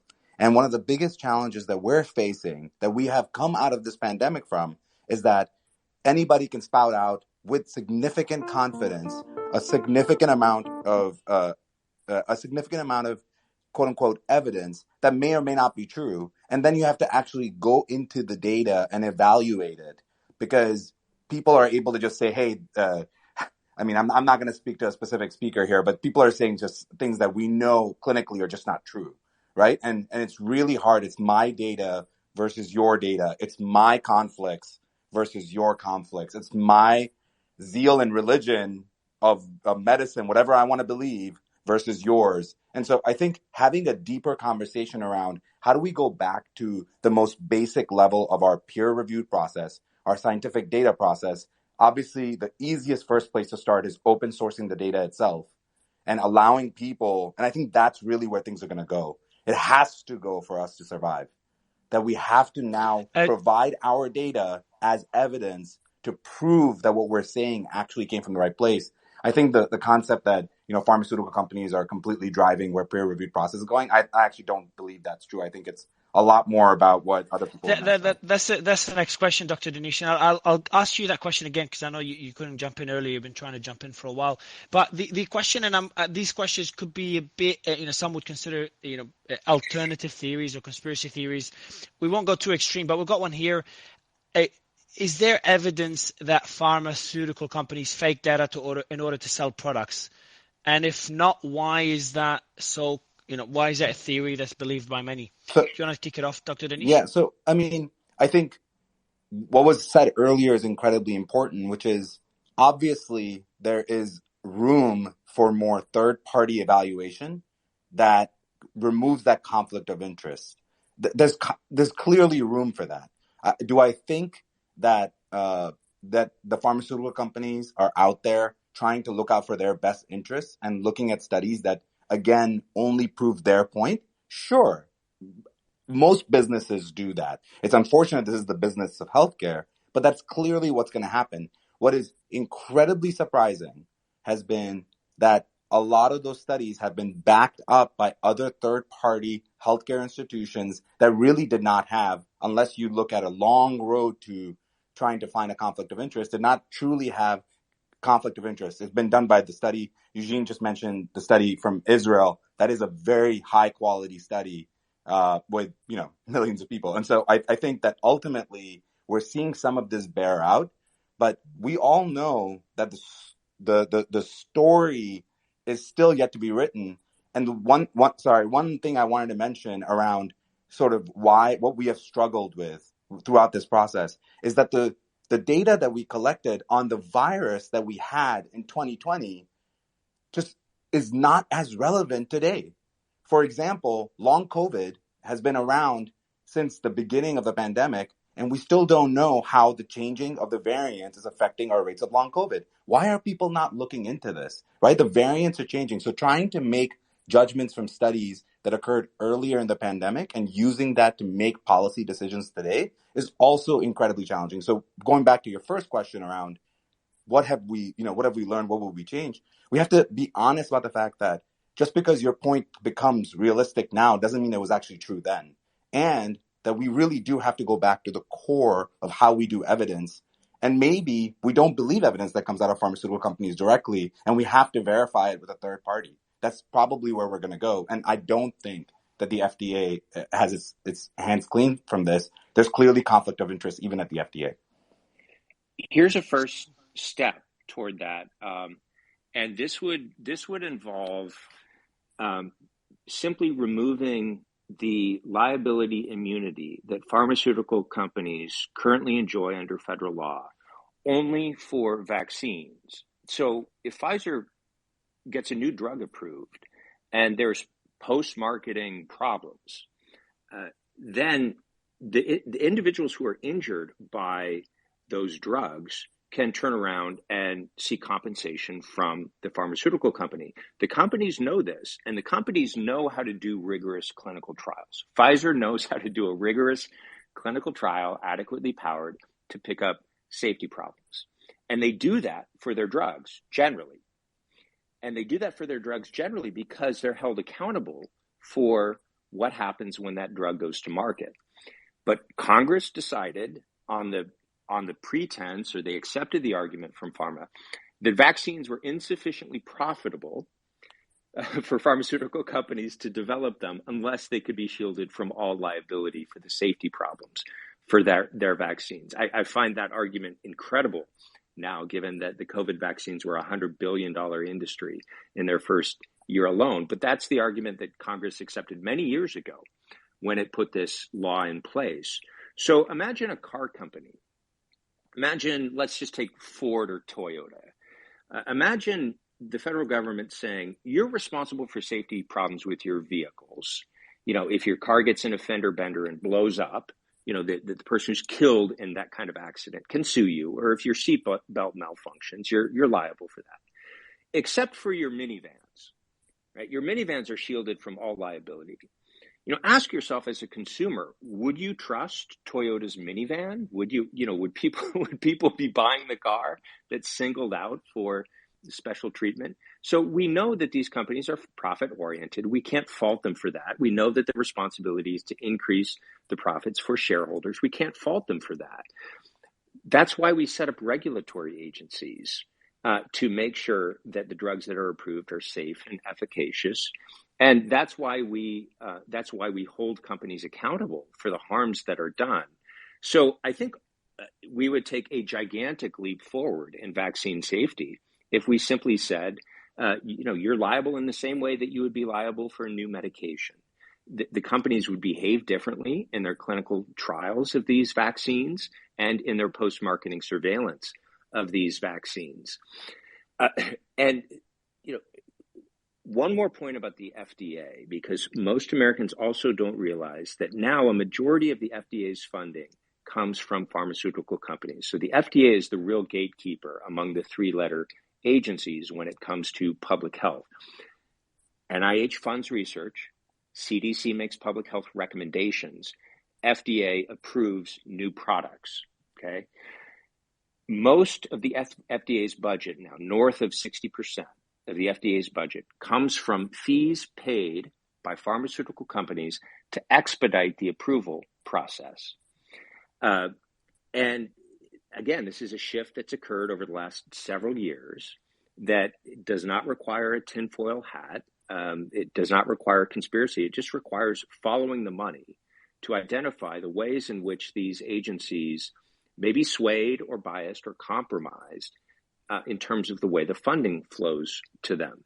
The revolving door between FDA and industry is also, a major issue, that there's no tail on the contract that after you leave the FDA, before you go to work for pharma. So there's a kind of mutual back-scratching process that's now been well documented. 9 of the last 10 FDA commissioners, the head of the FDA, have gone immediately to work for pharmaceutical companies, and the 10th one went immediately to work for a consultant company to big pharma. And, they don't make very much money while they're working for the government, and then they get a big payoff being on the board of Pfizer. And, this requires that if they're going to get that payout,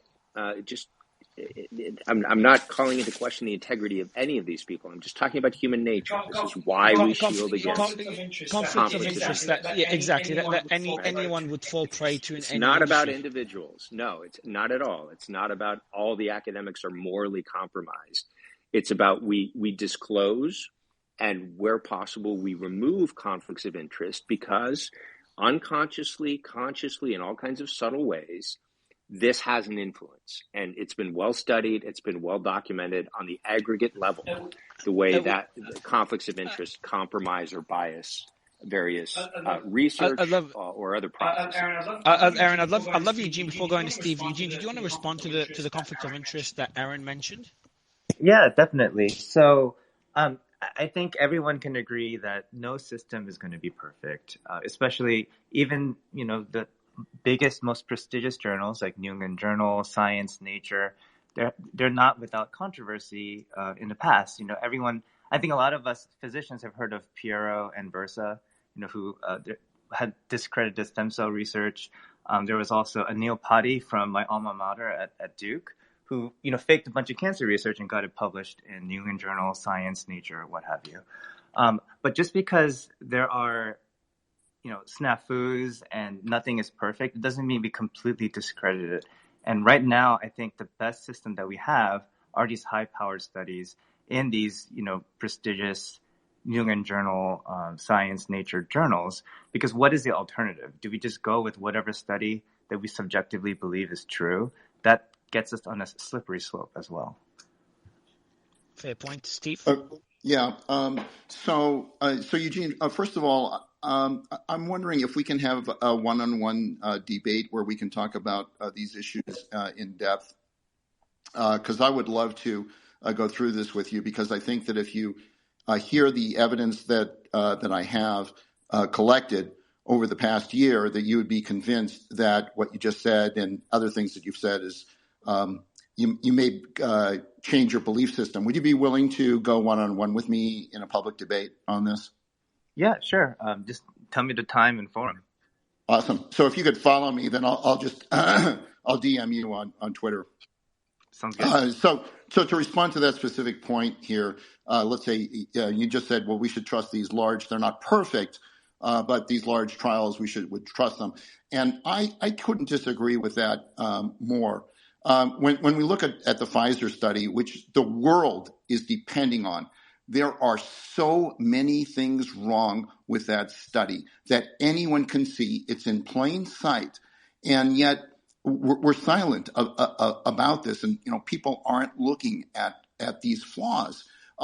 For example, and I could spend the next hour, and I'm not going to do that, of course, but I could spend the next hour going through at least 30 problems with this trial that shows that this is not just there are going to be a little few errors in these trials.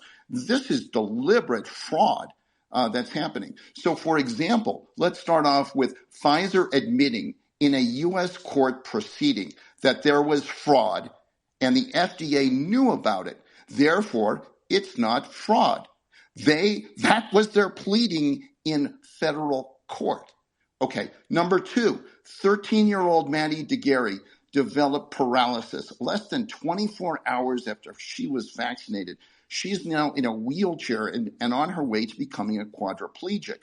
I talked to the FDA about that, and Janet Woodcock promised to investigate this. They never called the family. Brooke Jackson, she complained to the FDA about serious fraud in the Pfizer trial. You know what happened? On the same day, she was fired from her job after making a confidential complaint to the FDA about clinical trial fraud. She's fired. There were 5 times as many exclusions in the treatment arm as in the placebo arm of the trial. This was documented on page 18th of the December 10th, 2020 Verbeck meeting document, and it shows an inexplicable 311 people were excluded in the vaccine arm versus 60 in the placebo arm. Now, how can you do that if it's truly double-blind, randomized trial? Brooke Jackson saw at least 8 cases of anaphylaxis. The drug company reported 0. Okay, so we're not talking about minor errors here. We're talking about serious fraud that goes uninvestigated, and I can go on and on. Steve, I think I want to take you on the offer to organize a debate and get panelists on both sides regarding the points that you're mentioning. But Eugene, did you want to quickly respond before we go to the next panelist? Yeah, I can quickly respond. So you mentioned a lot of kind of subjective criticisms of these like studies, but you have when it comes to examining the current literature, we have to take a look at all the articles and weigh the ones that have the most evidence, right? And to me, the most evidence, I'll circle back to this again, is the high-powered studies that have millions of patients that smooths out all the variants. Rob? Hi, my name's Rob. I started a group on Facebook called COVID Vaccine Side Effects. It quickly grew to about 150,000 followers. And the reason that I started that group was because I didn't really trust what I was hearing about the vaccines. So I kind of wanted to get a firsthand account of from as many people as possible before I made my decision. This was way back when the vaccines first rolled out. To make my decision to vaccinate. Just quickly, Rob, before you continue, if you got a bit of background noise around you, not too loud, so if you could just prevent that would be great.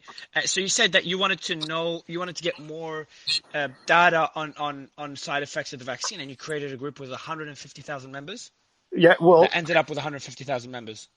Yes, it quickly grew to 150,000 members within about 3 or 4 months. Eventually, the group did get shut down because of it was again censorship. It was the powers to be were worried about misinformation, and but what I did is after a while, like after it started to grow to 5,000 to 10,000 people, I realized that there's no way I was able to administrate the group on my own.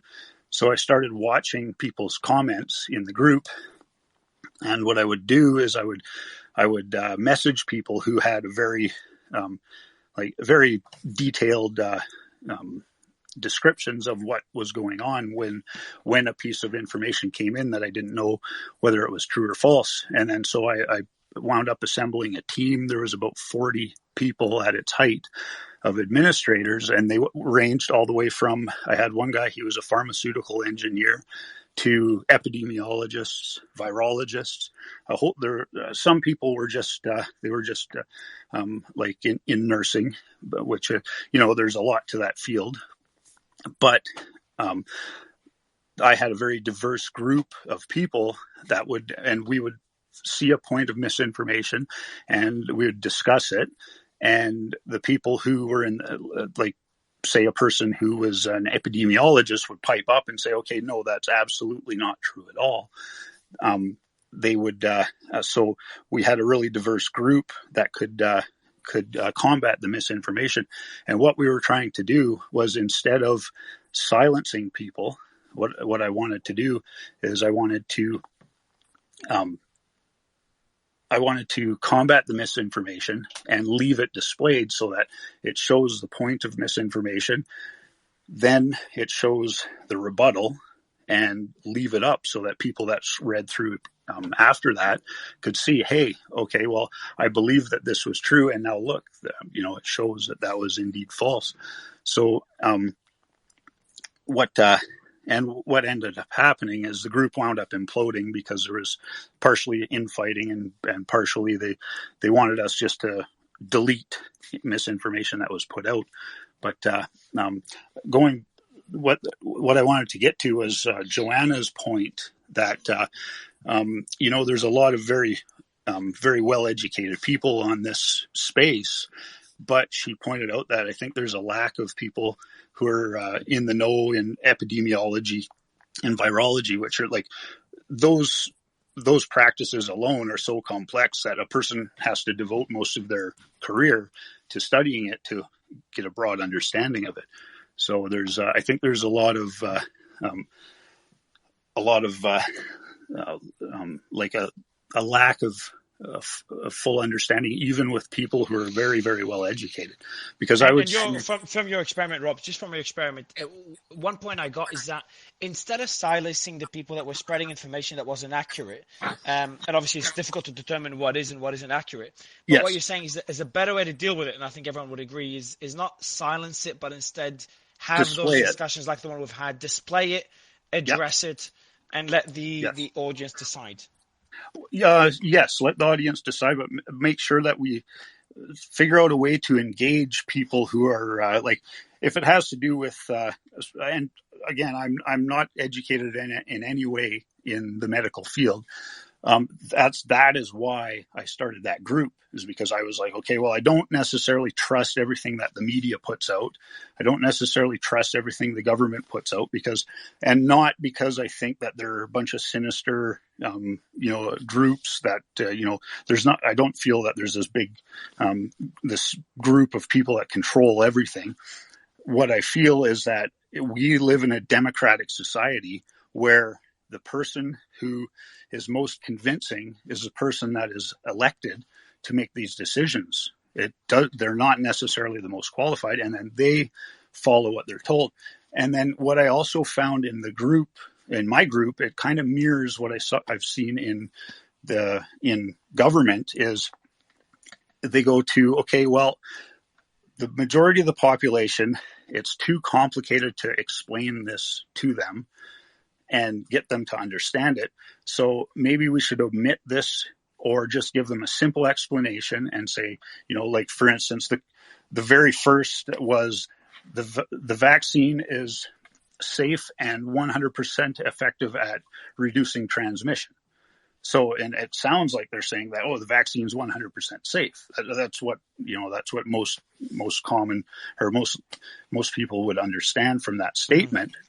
Whereas that statement was misleading to a point, but it was meant to get the most people to vaccinate possible to try and stop the transmission of the virus. Understood.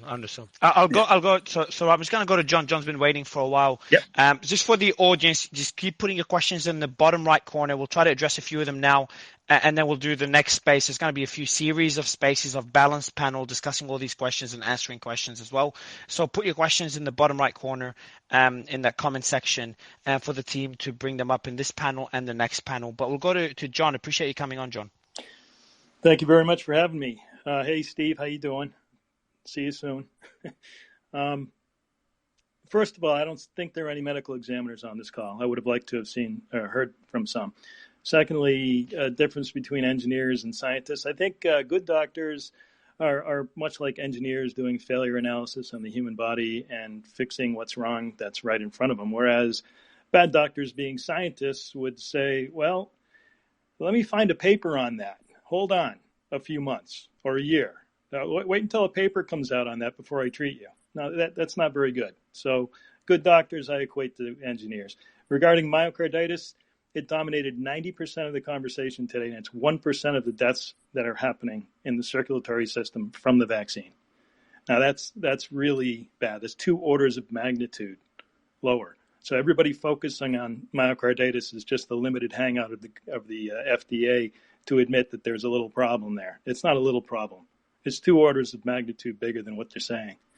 The elderly, they would likely die from myocarditis if they didn't die from something else first, something else being a heart attack or another circulatory system issue. And you can actually find a paper on this, because I spent probably about an hour to an hour and a half talking to Claire Craig. I told her what my concerns are. Everybody's focused on myocarditis in the young. It's only happening in the young. Yeah, it would happen in the old if they weren't dead already. And she said, let me look something up. So she sent me a paper on it. It turns out I was right. The other issues are presenting before myocarditis. It's just that in the young, they survive those issues. So again, it's 2 orders of magnitude greater. Eugene, did you want to respond to that point just before you continue, Rob? At the point of myocarditis not being a big enough issue as part of the discussion?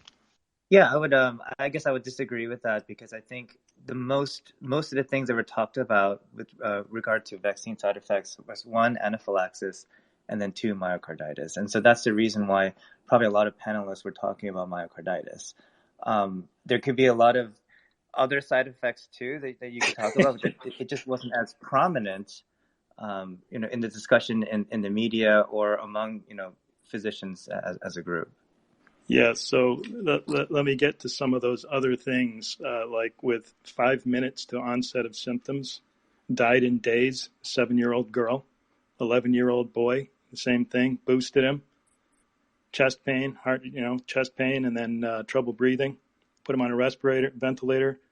He died, and they went to donate his heart. It was full of clots. And then you have Eden, who was 17 years old, had a stroke. She would have been saved if they had investigated Brianna's stroke 5 weeks earlier at 30 years old, who would have been saved if they investigated Diane's stroke, 62 years old. All these happened within 5 minutes onset, or maybe within an hour. If you read the death, if you read any statistics on those numbers? I'm sorry, I didn't hear what you said. No, I was just asking, is it so you've given 3 examples, is there more statistics on how prevalent that was? Well, if you look at my analysis of 460,000 death certificates in Massachusetts, about 60,000 per year, you'd understand that cardiac arrest has 2,700 excess deaths in the last 18 months alone in one state. And that's with very conservative linear least squares approximation. You have cardiac arrhythmia, disseminated intravascular coagulation, acute post-hemorrhagic anemia, secondary thrombocytopenia, bone marrow cancer, lymph node cancer, B-cell lymphocytic leukemia. All of them have to do with the blood. All of them are up significantly. Now, not only are they up, but COVID is down while they're up. Respiratory deaths and pneumonia are down while they're up. It's an inverse relationship. It's positively correlated with the vaccine and inversely correlated to COVID. So it's not COVID. You can go and look at my articles. You can read the research. I've presented to thousands of doctors and lawyers by now and researchers. CHD has an article. There's also a longer video and a shorter video. So there are patterns that are being missed. I really don't understand the world of epidemiology. I'm an electrical engineer. And we think in terms of frequency domain, we think in terms of carrier waves, so everybody here can understand what a sine wave is.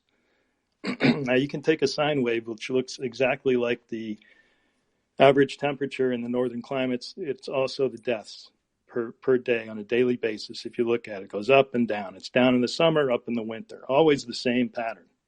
Now, if you take that wave and you just elevate it, that means something linear came in, not seasonal.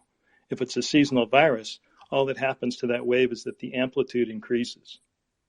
So if you have a seasonal virus come in, you still have a sine wave. The amplitude goes up, and then it goes down a little bit and down a little bit again because it takes a couple of years for the disease to peter out.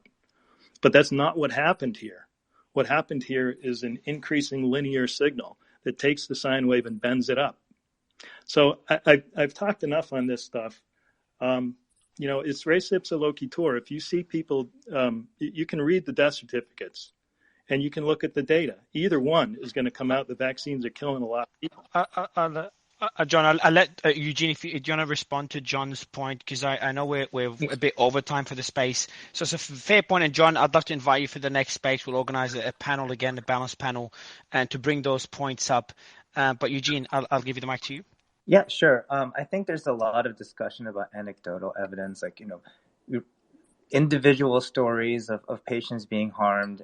But if you take a look at the overall big picture data, the incidence of vaccine, side effects are extremely, extremely low, at least according to the highest powered studies in the most reputable journals. And as physicians, I think it's our duty to take a look at the entire body of evidence, not just pick and choose what narrative we want to see, right? Because our first and foremost duty is to our patients and to educate them about the benefits and risks of any kind of intervention, whether it's a vaccine, whether it's a surgical procedure. And we have to take a look at what is the best available evidence out there. And, there could be a little bit of disagreement between myself and the other panelists here, but I believe that based on the best available evidence, vaccine side effects are extremely low and the benefits of the COVID vaccine definitely outweigh the risks for most patients. I'll go to Dr. and I know we went a bit over time, and Dr. Nathi and Sphinx, Brian, Charles, you came in last minute. I appreciate you being here. So we'll DM you all to bring you up for the next panel that we'll organize because we went a bit over time. But I'll give you the mic, Dr. Mdladla. Sorry for mispronouncing your name. Yeah, you pronounced that very well. And I'm happy to join the next panel because actually I have quite a bit more to say.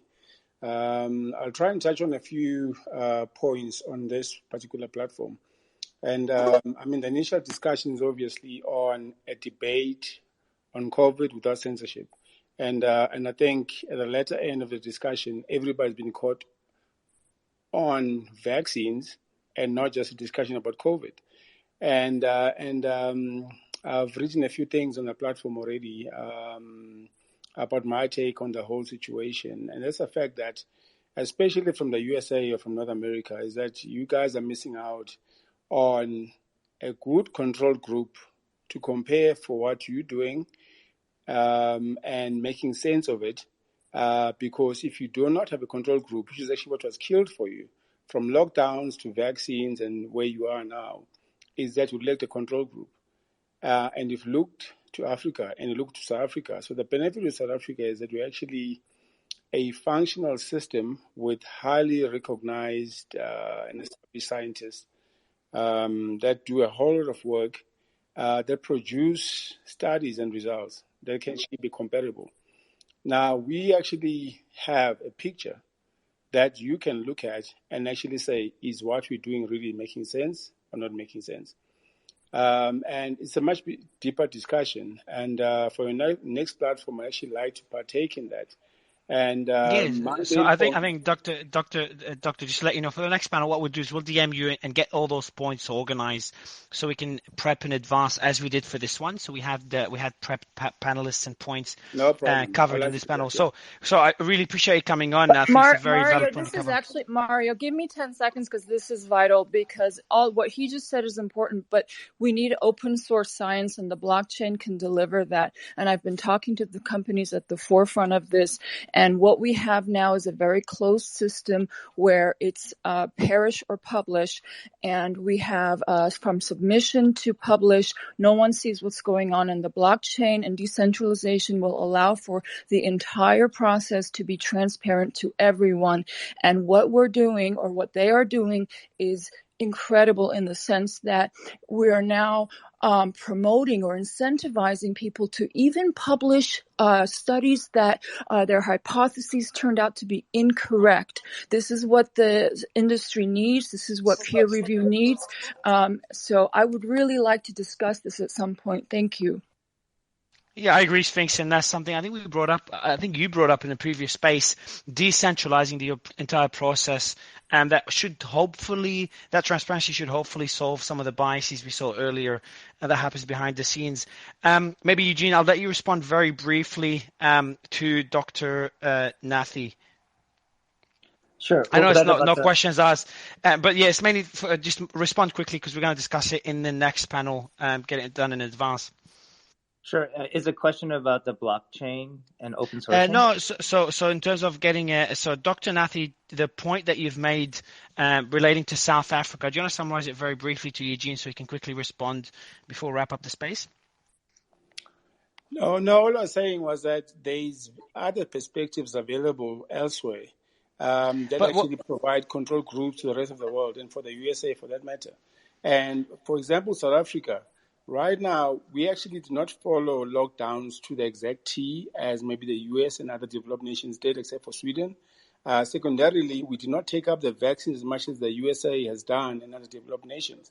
And if you look at our mortality, the excess mortality, and especially vaccine-related injuries, the rate of those, it is so much lower than those countries that there needs to be a differential comparison using those artificial control groups. The problem was that with the developed nations, because everybody was so scared and everybody wanted to follow what was happening and everybody did what they were told to do, is that they lost a control group. And that was so the problem. You're saying that the control groups, so data from South Africa was ignored by other countries. Is that the point that you're making, ignored, Doctor? and it's available out there, and nobody wants to actually have a look at it. And it's not just South Africa. Why do you think? Why do you think that is? Why do you think that is, Doctor? Well, it's because it's telling a different story. You must remember that South Africa especially. So South Africa is probably the most developed nation in sub-Saharan Africa.